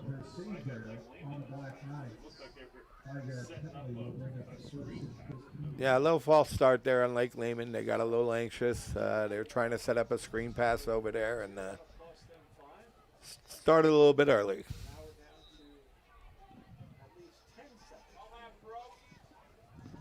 $49-0 Indians in this one. 1st and 15, Lake Leman from their own 44-yard line. Magnata takes the snap, drops back to pass, dips it under the Yetter on the screen, and what a tackle by Liam Montgomery. Tackles him well past the line, well behind the line of scrimmage, and that's going to do it for the first half, folks. All Indians. Shamokin is rolling over Lake Leman. It's 49-0. You're going to get a little break from hearing us talk, Joe, for a little bit, but we're going to take a little break as well. All righty, thank you, Connor. Yep. And Joe Haddock will be back for the second half. 49-0 Shamokin.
Ladies and gentlemen, please direct your attention to the field for a performance by the Lake Leman Black Knights Marching Band. The Lake Leman Marching Black Knights is proud to present their 2025 production entitled Discord and Peace, with music composed and arranged by Ian Braun and John Yates. Part 1 one foreshadowed conflict and friction, bringing life to the cultural revolution of the 60s through original music inspired by the Beatles.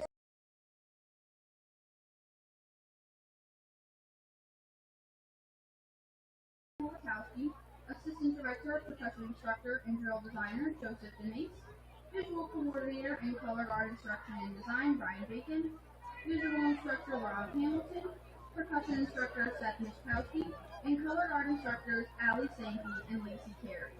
And now, presenting the Lake Lehman High School Marching Band.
band extends sincere appreciation to the Lake Lehman School District and the Lake Lehman High School Administration, Board of Directors, band sponsors, and members of the community for their continued support of the music program.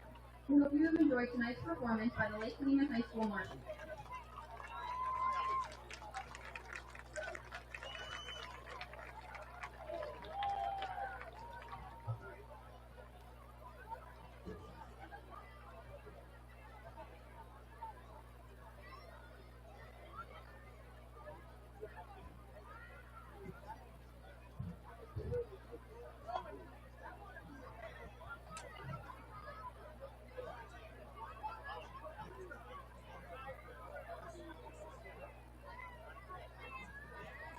Have your attention, we have a Lincoln, license plate KWX 3673 blocking one of our gates. Would you please move that vehicle? We would appreciate it.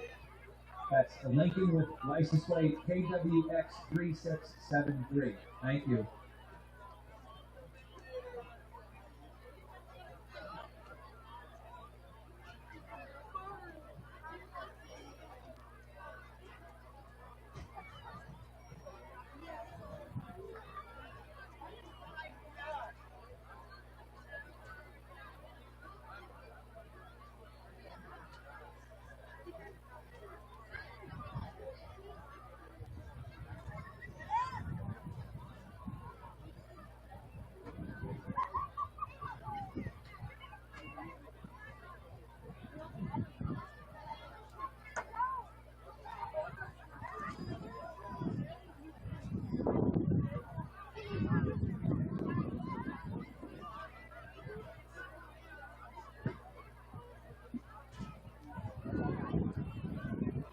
Some other sponsors that are with us this evening: Steps Auto, First National Bank, Lenning and Cosner Coal Washery, Miller Family Health Center, A&B Children's Theater, EMS Off-Road, Burnside Electrical, The Plumbing Outlet, Eddie Griffith Scholarship Committee, Kelly Funeral Home, Greg's Sweets and Treats, Gillespie Signs, Area Services,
great job tonight by the bands of both schools, Lake Leman and the Shamokin Area Indians Marching Band. Good performances this evening.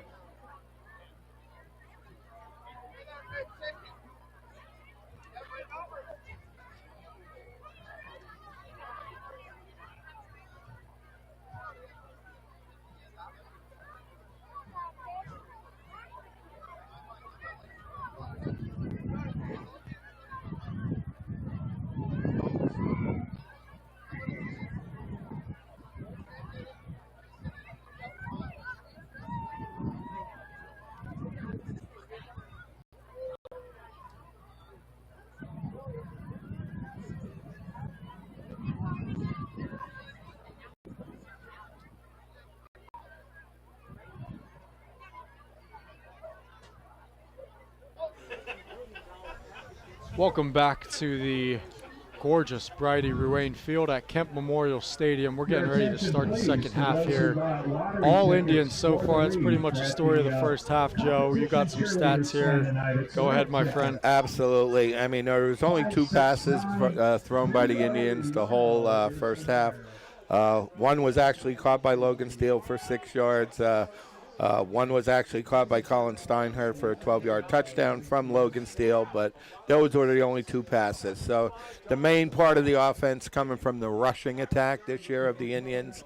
Logan Steele leading it with 3 carries for 156 yards and 3 touchdowns.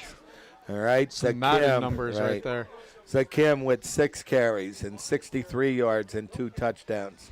Jay Skink getting untracked a little bit for tonight. 2 carries for 44 yards and a touchdown. And Ryan Bickert, 3 carries for 15 yards. So they're doing it all on the ground tonight. 49-0 so far with the Indians. Great home opener, for the Indians in front of a humongous crowd tonight. It is all packed. Right. It is packed, Connor. And I hope we keep this going, and we know we probably have this one in the books, a little bit. We could probably talk, start talking a little bit about Chickalimi next week, and we can't overlook them. We got Jersey Shore in 2 weeks, but this is a great night for the Indians. Absolutely.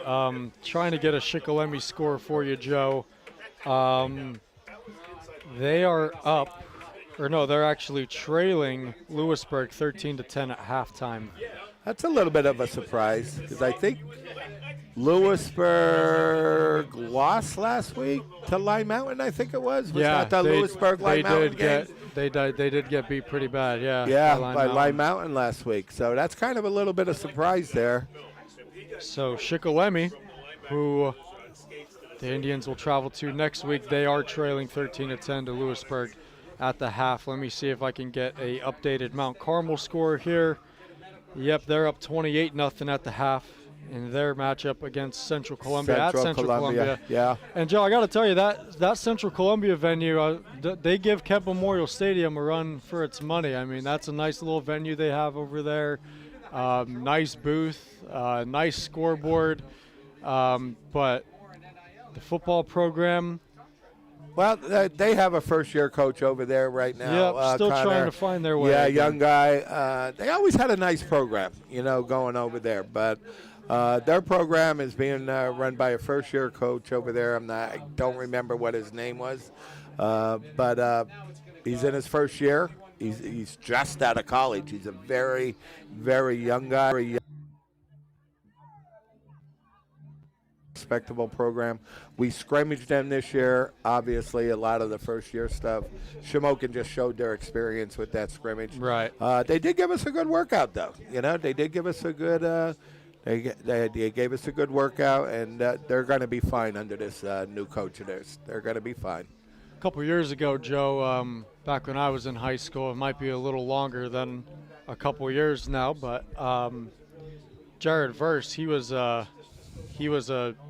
player there. He's in the NFL now for the Los Angeles Rams. So he came out of that program, and he's doing pretty well in the NFL. It's funny you should mention him, Connor, because my son Joel here is doing the stats for us tonight. Okay, and out of the goodness of his heart, he invited both teams after that scrimmage to come down to his little snow shack. Okay, down there in Arch Street. In Shamokin. And the 2 busloads of Central Columbia kids came down, and they all got free snow shacks on Joel here. And that's nice. we got talking to their coaches. I said, "Do you guys get free Ram tickets?" And stuff because of Verse. And they said, "Listen, they talk weekly. They talk weekly. Yeah, they talk weekly to this kid. And he's a great kid that come out of this area. To make it, just out of a small school like Central Columbia. Yep. And here's a guy that made it to the NFL, But we were kidding the coaches, but all the coaches know him. All the coaches talk to him, and stuff. But, great kid that came out of this area. Yeah, that's awesome. I didn't know that. I mean, I feel like they scrimmage Central every year. That seems like a pretty common scrimmage every year, whether it's here or there. Well, yeah, Mark coached over there, Yeah. a little bit. He Yep. spent some time as an assistant coach over there. And like I said, they have a great rapport with these teams up in District 2, where they spend a lot of time in the summer with. I don't know if that was because of his time up there when he spent coaching Wyoming Valley West. Yeah. That he has this rapport, with the coaches up there in District 2. But and then from coaching at Central, we get the scrimmage with them every year. They give us a good workout. We get a good workout. It's a good preseason scrimmage for us, so they're going to be just fine. Indians will start the second half with the ball, and it looks like they got some reserves in now. Back to receive, it looks like Cameron Lauro. And that's actually 16. I'm sorry. 16, yeah, yeah, that's not 10. Leland. That's Leland DeWeese. Is he a speedster? And they got the sophomore in there, Trey Taylor, number 23. Mm-hmm. Really good kid. Worked hard in the weight room. Got himself bigger, and he's going to be a kid. 16. Is 16 Leland? Jazon McLean. Or Jazon. I'm Jazon sorry. McLean. I apologize. I get those two mixed up. They both played for me down in the junior high. Yep. I apologize for that. And the kick is away from number 35, Aiden Gallagher this time. Looks like Leman has a couple of their reserves in. And the Indians will bring the ball up to about the 37-yard line to start the second half. Yeah, looks like all backups for the Indians heading out there. Awesome. Yeah, return on that kickoff was number 26, Andrew Leffler. He played in the junior high program for me, and the family, actually moved up to New York for a while, and now he's back into the school district here. And just couldn't stay away. Such a good kid and a great family. Is that Steele or Walsh? I think it's Walsh. Yeah, it is Barrett Walsh. Barrett Walsh is out there as QB, and he takes the direct snap, goes up the middle, gets a couple yards, gets across the 40. So Barrett Walsh, we only seen a little bit of him last week, but this week it looks like he's going to be leading the Indians offense here in the second half. And he'll probably play this whole second half, Connor. You're exactly right. So let's see if we can pick some of these kids out here. I especially want to point out this young offensive line that they have. I don't see Glover out there, so they do have a new center out there. Clock is running. We are in a mercy roll here at Cole Township. Barrett Walsh in the shotgun, takes the snap, hands it off, trying to make a couple moves, but taken down at the 40-yard line is that Trey Taylor. Trey Taylor, sophomore running back. Sophomore, he's 5'11", 165. Looks like he'll be getting the bulk of the carries here in the second half. Yeah, he'll be one of those kids moving up in the program after Zakim and Jay Skink, graduate obviously this year. So he's getting some good experience this year. 3rd and 7 from the 40. Walsh and Taylor out there. Walsh takes a snap. He's back to pass. Getting pressured a little bit. Now he's going to take it himself up the gut. He breaks a tackle, bounces it to the outside, and he's taken down just across the 50-yard line, and it's good enough. It's good.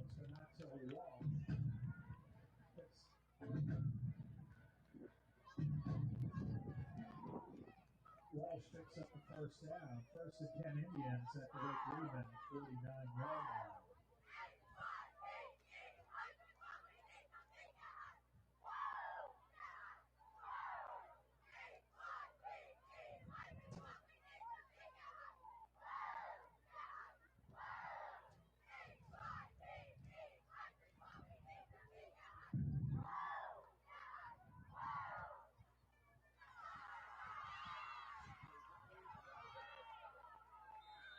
Trey Taylor on the carry, no gain on the play. Tackle made by number 77, Frank Goss. They'll bring up a second down at 12. The lottery reads winner, winning ticket number 5693010. 5693010. 3010.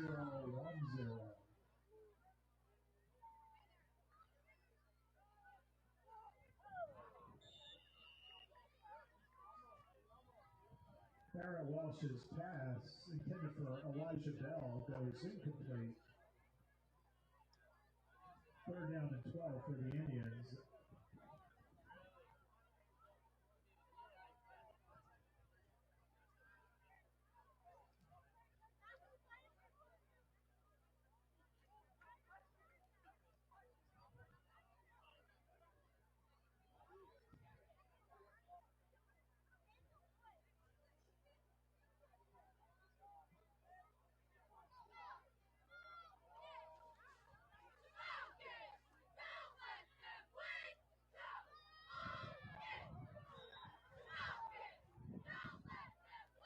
Quarterback keeper by Walsh, no gain on the play.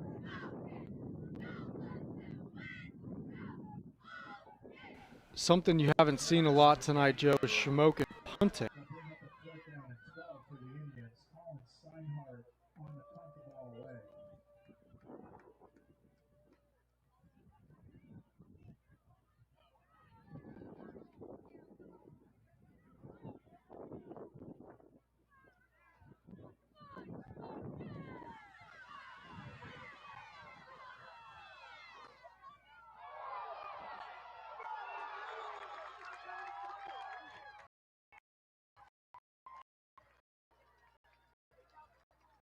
The punt is knocked by Alex Smith and recovered by number 47, Liam Montgomery.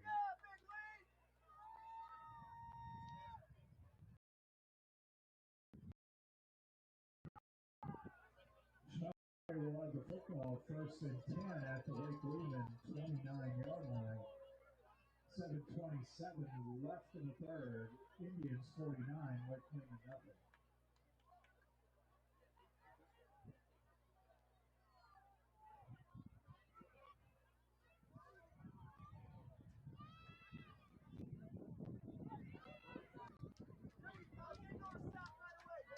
Trey Taylor off the right side.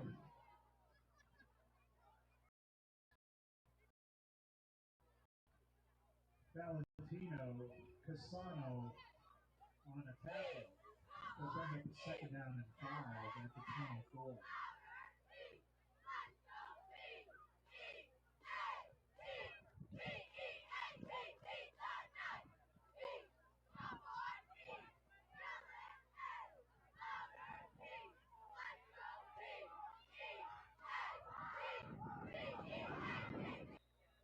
Side. Very good. McLean has some excellent speed. I can remember him on the junior high. We keep on telling him, hit that corner, use that speed to your advantage. He tried to cut it up a little bit too soon. And Lake Lehman had some good pursuit on the play. 3rd and 6. Loss on the play for McLean. 3rd and 6 now from the 26. Walsh takes the snap, rolls to the right a little bit. He's looking to take it himself, and he fires downfield and over the head. Number 18. That's Leland O'Connell. Oh, Leland O'Connell. Okay. Yep. Had him open there. Had him open. Just overshot him a little bit. Overshot him just a bit. So now that brings up a 4th and 6 from the 26. Indians offense going to stay out there and go for it. Why not?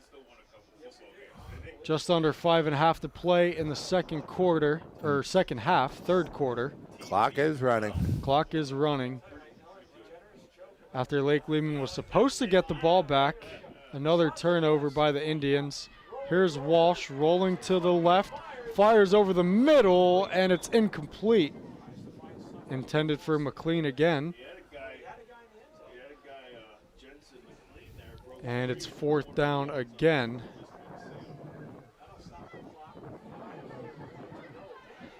That was 4th down, Connor. Yep, we have a Lake Lehman. Down. Yep, Lake Lehman has, got the hold here, and turnover they'll on take downs. over in the offense, right?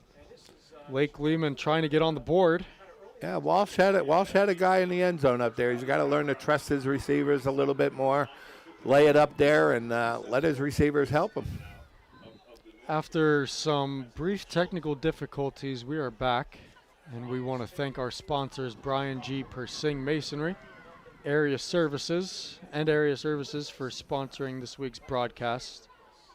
Next home game for the Indians is in 2 weeks versus Jersey Shore, District 4 Championship rematch. Here's a nice run up the middle by number 2, Colton Harris. One of the better runs we've seen this game for Lake Lehman. He turned it upfield a little bit there for a nice gain. JV defense is holding tough here. Making a lot of good stops. That was number 2 on the tackle there.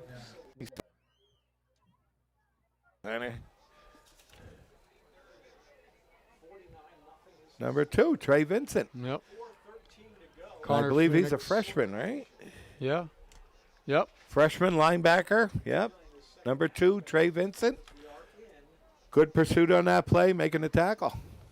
Connor Phoenix and Joe Haddock back in the booth. 2025 season. First home game for the Indians. Here is Magnotta up the middle himself for a short gain. Looks like he got about 2 up to the 34. Lake Lehman trying to keep the drive alive. Number 25, Landon Steele on the tackle on that play. That is Logan's younger brother. Yep. That kid is going to be a good athlete too as he gets older. Runs in the family. He's gonna contribute a lot to this program.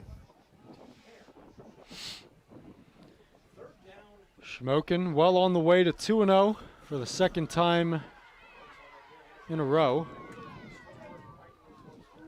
Just over 3 minutes to play in the third quarter. Magnotta, bad snap. Magnotta trying to fall on it. Now another player tries to fall on it, and now the ball is all over the place. Looks like the Indians fell on it, and they do. They get it back. Another turnover. Joe, I'll tell you what, I can't wait till I read the paper tomorrow and see how many turnovers Shamokin has. Oh my God. Insane. I lost count after like 4. Every single one of those JV players, their eyes just got so big seeing that ball laying there. Every single one of them tried to pick it up because they saw that goal line right in front of them. Landon Steele finally ended up, recovering the fumble. It was Landon Steele, number 25. Yep, that recovered the fumble. So Shamokin with real good field position again here. Again, I'd like to see these JV kids get this ball in the end zone. First and 10, Indians from the Lake Lehman 18. Barrett Walsh hands it off to Trey Taylor. Taylor bounces it and shakes it upfield for a nice little gain. And a little bit of a pile there, but Taylor gets inside the 15. Yeah, nice cut on that inside trap, that play by Taylor. Ended up getting a good 5-6 yards on the carry. Ran hard. 2nd and 5, call it a gain of 5 for Taylor. He is a 5'11", 165-pound sophomore, and he is the back once again. Walsh, direct snap, high snap, but takes it himself. He's going to try to turn it upfield, but there's a penalty flag on the play. Yeah, they're going to get a hold on number 55 there. Let me see who that is. All these new numbers out there.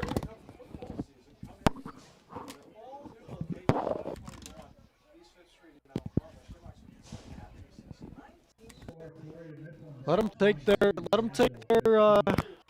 hops here. You know, the young players get a taste of what varsity football is all about, Connor. Yeah. Yep.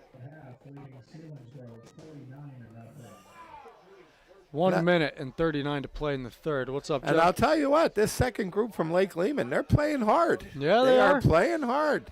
There's an inside handoff to Cooper Rossnock, who looks like he got to about the 20-yard line.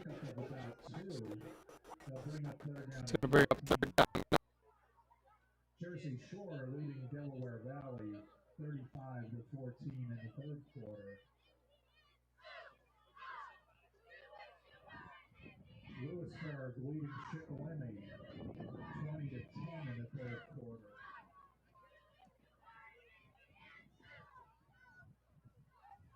duty.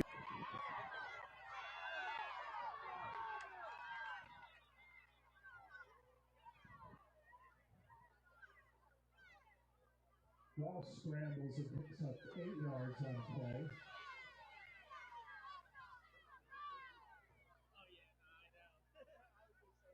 Number 44, Brennan Smith, runs him out of bounds.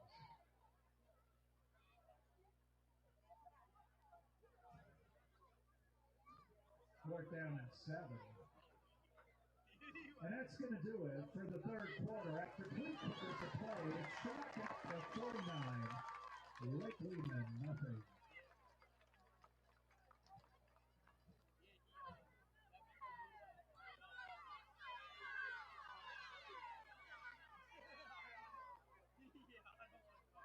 As we go into the third quarter, you see Mrs. Dana Osowski. Wish her a happy birthday.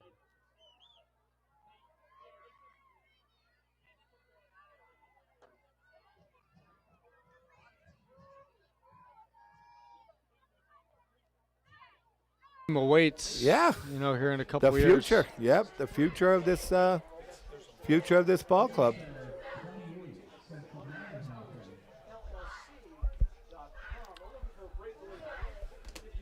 The junior high is in good shape, Connor. We opened up with a big 44-6 win against Pottsville last week. Mm-hmm. We have an off weekend this weekend. We followed the varsity schedule. We Yep. got Chickalimi coming up in a big game next Monday, but very impressed with a lot of those 8th grade athletes that are going to come up into the program next year as freshmen. So. I mean, I know everybody was excited for this group for the longest time. Here's Walsh, fires over the middle, goes to the end zone, and incomplete. Tried to get it to Cooper Rosnock there again. Yeah, good ball by Barrett, a little bit behind him. You know, he was very patient, waited on the rollout there, released the ball, just got it a little bit behind him. I think that was 4th down, too. Yeah, it was. I think Lake Lehman's going to take over the football here. Third quarter tonight was the only quarter without points, but it is a running clock. We'd like to mention that. Shamokin up big, 49-0. This was the score last year when Shamokin went on the road in week 2 and defeated the Black Knights up there. Well, one good thing about a running clock, we got our pizza and wings ordered at James's for 9:30 tonight, you know. 9:30 sharp. So we're going to get there in plenty of time for that. Here's a good run by Mike Nada, goes upfield. There is a penalty marker on the field, though. Unfortunately, yeah, that's going to be called back. Looks like it, yeah, it's coming back. Tough call against Lake Lehman at this stage of the game, Connor. Yep. One of the more positive plays, one of the few positive plays from Lake Lehman tonight gets called back. Again, this second group from Lake Lehman is playing hard. A real good run there. Unfortunately, it got called back because of the holding, but this second group from Lake Lehman, they're playing hard.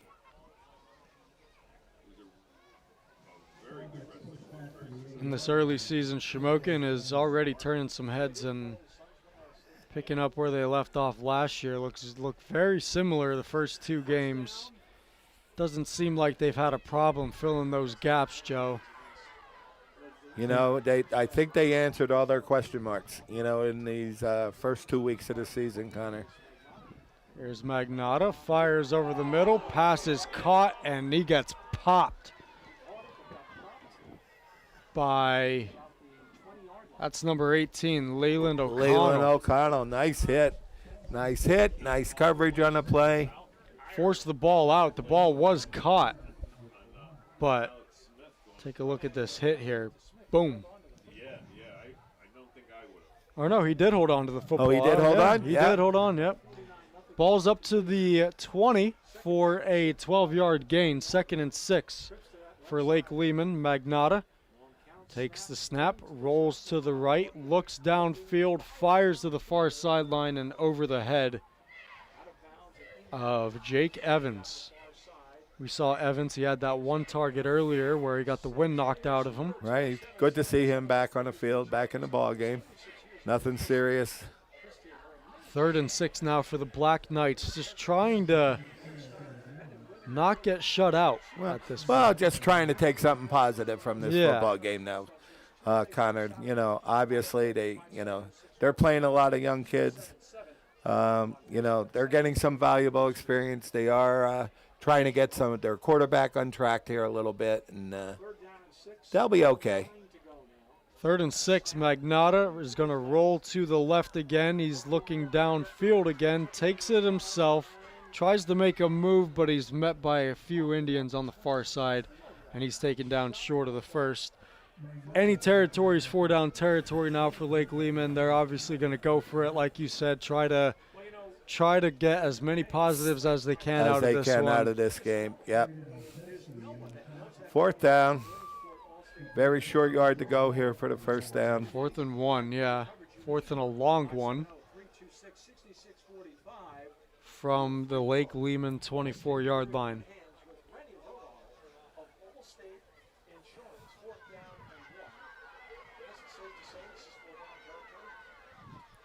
Fourth and 1. And there is that Black Knight offense trying to convert here. Empty backfield. But now we have some whistles. Oh, and they called a timeout. Not sure why. They had that empty backfield. I'm not sure if they wanted that empty backfield or not on a 4th and 1. But again, their coaches are still working, just trying to get something positive out of this football game. Trying to draw up maybe something better on 4th down. Connor Phoenix and Joe Haddock back in the booth, week 2 from the gorgeous Bridie Ruane Field at Kemp Memorial Stadium. We want to thank our sponsors for making this live stream possible for all of you on YouTube. I know we've dealt with a little technical difficulties here in this half, but thank you for staying with us. We want to thank Brian G. Persing Masonry and Area Services for their contributions in making this live stream happen. Thank you. And thank you to all out there listening to us. It really is a privilege, Joe, to be back here with you. I mean, we were on a little run there last year, late October into mid-November. We were here for 3 weeks. And direct snap to Jake Evans is snuffed out right away. He's taken down. Indians take over deep. Yeah, that was that 4th and 1 play. That's what they came up with, I guess, after that timeout. And Shamokin made a great play on it. Yeah, we had like you said, Connor, it is a privilege, to be able to be doing these games, for this football team, this coming year. We had a great run towards the end of last year. The only game we probably didn't do was the Mount Carmel game, at the end of the season. But that's here this year. That is here this year, absolutely. Yep. That's here. That is here this year. So if things go as well as planned, we'll have that Mount Carmel game at the end of the season. Hopefully we'll have 2 home playoff games, in the District 4 playoffs, and maybe we'll get that 1 home playoff game. Would be an honor. I'll tell you what. It would be an honor to do that. Especially the Mount Carmel game. I mean, that is still a long ways away, 8 weeks away. But, if we're here in the booth to live stream that, Joe, I am totally looking forward to. Looking forward to. Just gives me nerves and anxiety just thinking about it. I mean, like of excitement. Yes. Because what a game that would be. Yep. When we think of that Jersey Shore game in the district final last year, how that game ended. My goodness. Last year. My goodness. I can only imagine the Mount Carmel game being, just as exciting. That was insane. I mean, I still say it to Jersey this Shore day. game? Yeah, the Jersey Shore game. I still say it to this day. That may be one of the greatest football games I've seen at any level. And I was a student here a couple years ago, and led the student section. And then obviously I went to Penn State, so I saw a lot of good football games there in the student section. But man, that was some hard nose, back and forth, dogfight of a football game. And we had the privilege of calling that. We had the privilege of calling that game, Connor, and we couldn't ask for anything better. They had a great regular season game up at Jersey Shore that Shamokin won by 3 points by a Chase Pencil field goal, in the game. And we knew it was going to be that type of game once, we got them on our field here, in the playoffs. And it didn't disappoint us at all. And I'll tell you what, Joe, a lot of people had a sour taste in their mouth after that coal bucket game last year at the Silver Bowl. Immediately the lights went out. Oh, they turned the lights out on us, Connor. We need, I want to start a petition for everyone listening out there. We need to put a sign on the gates outside of Kemp Memorial Stadium with just a picture of the stadium, the name, with the slogan, "We'll keep the lights on for you." Lights on. Because that's what we do here. It's that Shamokin hospitality. We will do that for you. Absolutely, Connor. Mount Carmel, they won how many games on our turf? We never batted an eye to it, but it's. That's just the way that rivalry is, Connor. They tried to save face and say it was a technical difficulty. Yeah, well, it's here this year. Walsh fakes the handoff. Now he's going to dance around. He's going to come now to the near sideline. Barrett Walsh trying to shift around defenders. He turns it into a positive gain upfield. Positive game. Good block out there by Cooper Rosnock. Gets near the 5-yard line. I think we got a 1st and goal. 1st and goal with the Indians reserves in there. And backups, Barrett Walsh. He's been pretty impressive so far. Backup sophomore quarterback. Looks like he will be Steele's predecessor here. Yeah. In a couple years. I mean, honestly, Coach Persing is he's going to be very fortunate. He's going to have a string of quarterbacks coming through the system right now. We have 2 quarterbacks who are currently working on the junior high level, all right, that are turning into pretty good quarterbacks. Dean Neri and Cam Petrovich. We had a quarterback last year, Evan Pancher, decided to take a redshirt year. So he'll be, he actually took the year off this year playing football. He'll be back in 9th grade next year, but he's a solid quarterback, and we still got Barrett, to promising future for this football program. And I saw, Joe, last week they started I believe it was a nonprofit about a brotherhood, Shamokin Brotherhood. It's trying to get more people out and interested in the football program, and I just love that. Absolutely, and I'm still trying to get a full handle on that, honestly, Connor. Okay, about what it's all about, who it's going to benefit, what they're trying to do, who we're going to, try to. Ooh. That was number 27, Mason Purcell. And there are a lot of prominent people that's been through this program, Connor, that is leading this brotherhood through it. And I'd just like to really get some more. I know they're going to do some alumni things this year during the football season. Yeah. For this brotherhood group. I just wish I had some more information that I could share, with you and a lot of the people. It's still a lot of unknowns. Yep, it's still new, but, the only direction for this program is up, and we're already seeing that at an intense level. Walsh fumbles the snap, and it looks like Lake Leman fell on it. Lake Leman does recover. Yeah, and it looks that. So. Don't know how much that's going to benefit them. They got a long field now. Yeah, it just would have been nice to see those JV guys, get a little score there. But good stop there by the Lake Lehman defense. Good stop.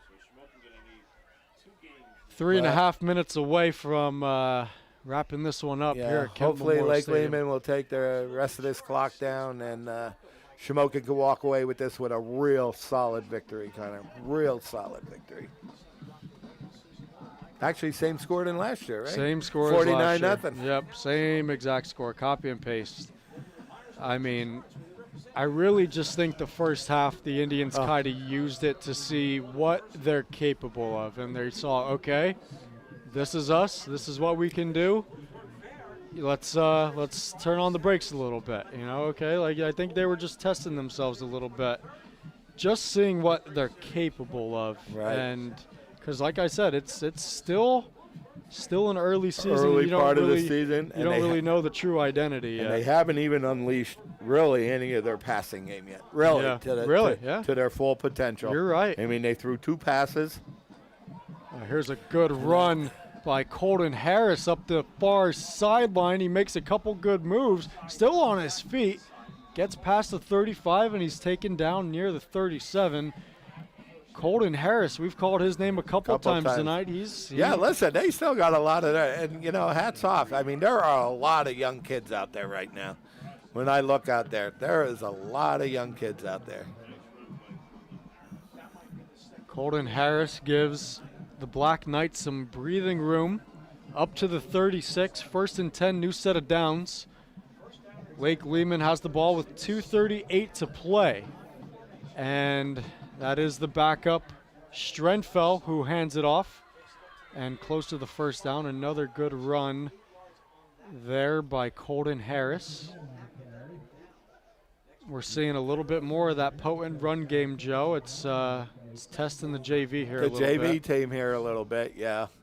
Like I said, a lot of young kids out there. Having some fun, gaining a lot of experience out there. 2nd down and 1, gain of 9. Here's Harris again to the left side. Harris, another big hole. Harris down the far sideline, makes one shifty move, and he's taken down inside the 25. Colton Harris. It's been all him this drive. Lake Leman starting to knock on the door here as they are deep into Shamokin territory. All right, Landon Steele going back onto the field here a little bit. Who was number 68 there? Who was that? Bradley Oxenrider. Bradley Oxenrider. Getting a little more beef up front here, for the Indian defense. Minute and a half to play. Jesse Strenfeld is out there under center. Pistol formation. And Lake Leman trying to get the play, and they're going to call a timeout. Timeout. Yeah, a little unsure what was going on. I think they were probably in the wrong formation, but again, Lake Leman wants to take a positive from this game, and they can get a score here at the end. At least they'll have something to build on. Yep. Not much to talk about this half, as there hasn't been much action other than the backups are in for Shamokin. Except for a lot of kids getting a lot of experience tonight. And, it's always good for the morale out there. Yep. These young kids who are always working the scout team and everything else against that first team, they don't get to see the field a lot. And good to see they have the opportunity out here tonight to get some playing time. Mark Persing's squad continues to impress as he has taken this program on a 180. And the Indians are 77 seconds away from marching on to 2-0 for the 2nd time in a row. Jesse Strenfeld hands off. Colton Harris again met and taken down for a minimal gain. And the clock will continue to run. And Joe, it's looking like it is going to be the same outcome as last year. Shamokin sure does. Shamokin wins there 49-7, and Trey Vincent, the freshman, number 2 out there playing inside linebacker. He's really playing well. Strenfeld on the pitch, gives it to, that's Colton Harris, who breaks the tackle and takes it in to the end zone. And I spoke too soon there, Joe. Lake Leman is on the board with 39 seconds left in the 4th quarter. Colton Harris, that drive was all him. What a drive. They started Nice deep job. in their own territory, and Colton Harris bailed them out, and nice little run there, made a couple nice moves, broke a couple tackles, and Yeah, the Black Knights are on the board. What was that, like a 95-yard drive, I think Yeah, it was? just about. So. Yep. So now, unlike last year, Lake Leman scored a touchdown, and now the kicker, Aiden Gallagher, is on to attempt the extra point. Good snap, good hold, kick is good. up. Yeah, kid has a nice foot. So the only bad thing about this, we got to wait for the kickoff and to run these last 40 seconds off for this. But no, great win for the Indians tonight. Great win. Great team win. like I said, I really think that first half was just a test of what they're capable of. They knew they had a little lighter opponent this week in Lehman, but it was an onslaught from the beginning. Right from that opening kickoff when Leman fumbled it, we got the ball inside the 10-yard line. And one more time, special thanks to Brian G. Persing Masonry and Area Services for sponsoring tonight's live stream. I'm Connor Phoenix, joined by the legend, Coach Joe Haddock. He is a legend, folks. 49-7 Shamokin in this one. Before this one wraps up, Joe, I'm going to get an update on Shikellamy and Mount Carmel for you. Yeah, Shikellamy we'll take a look at first. Oh, they came back 1 minute ago with 15 seconds in the third quarter. They now lead Lewisburg 23-20. Wow, that's the Shikellamy team now. And Mount Carmel, they pulled away from Central Columbia. They are now up 48-0 on the road against the Blue Jays. Like we said, they're playing with a chip on our shoulder tonight. But I think that Shikellamy squad is finally playing the game they're capable of playing. Low line drive kick to Trey Taylor, who is wrapped up and taken down near the 24-yard line. And this looks like it's going to do it. Yep, that's going to do it, folks. Indians win it 49-7 from a dominant performance on both sides of the ball tonight. They defeat the Lake Lehman Black Knights 49-7 here at home for the first home game of the year. The clock stopped, 28 seconds left, Joe, but I can't see them doing anything more than taking a knee right here. Taking a knee right here, yep. Win the game, move on to 2-0. The Shikellamy team looks like it's not going to be no pushover. Start getting ready for them. Barrett Walsh is in there, we go. And he does take a knee. And that'll do it. All righty. As always, Connor, it's been a pleasure. Look forward to seeing you in 2 weeks. 2 weeks is the next home game. Shamokin wins it in this one 49-7. It was all Shamokin, dominant offensive performance. Logan Steele did what he did best. MVP-type player. What an athlete. Got it done again on both sides of the ball. Shikellamy next week in Sunbury, and then back home in 2 weeks to face Jersey Shore Bulldogs District 4 Championship rematch. I'm Connor Phoenix, joined by Joe Haddock. We will see you. Thank you for tuning in to tonight's live stream on Shamokin Area TV. Good night, everybody. Good night, everybody.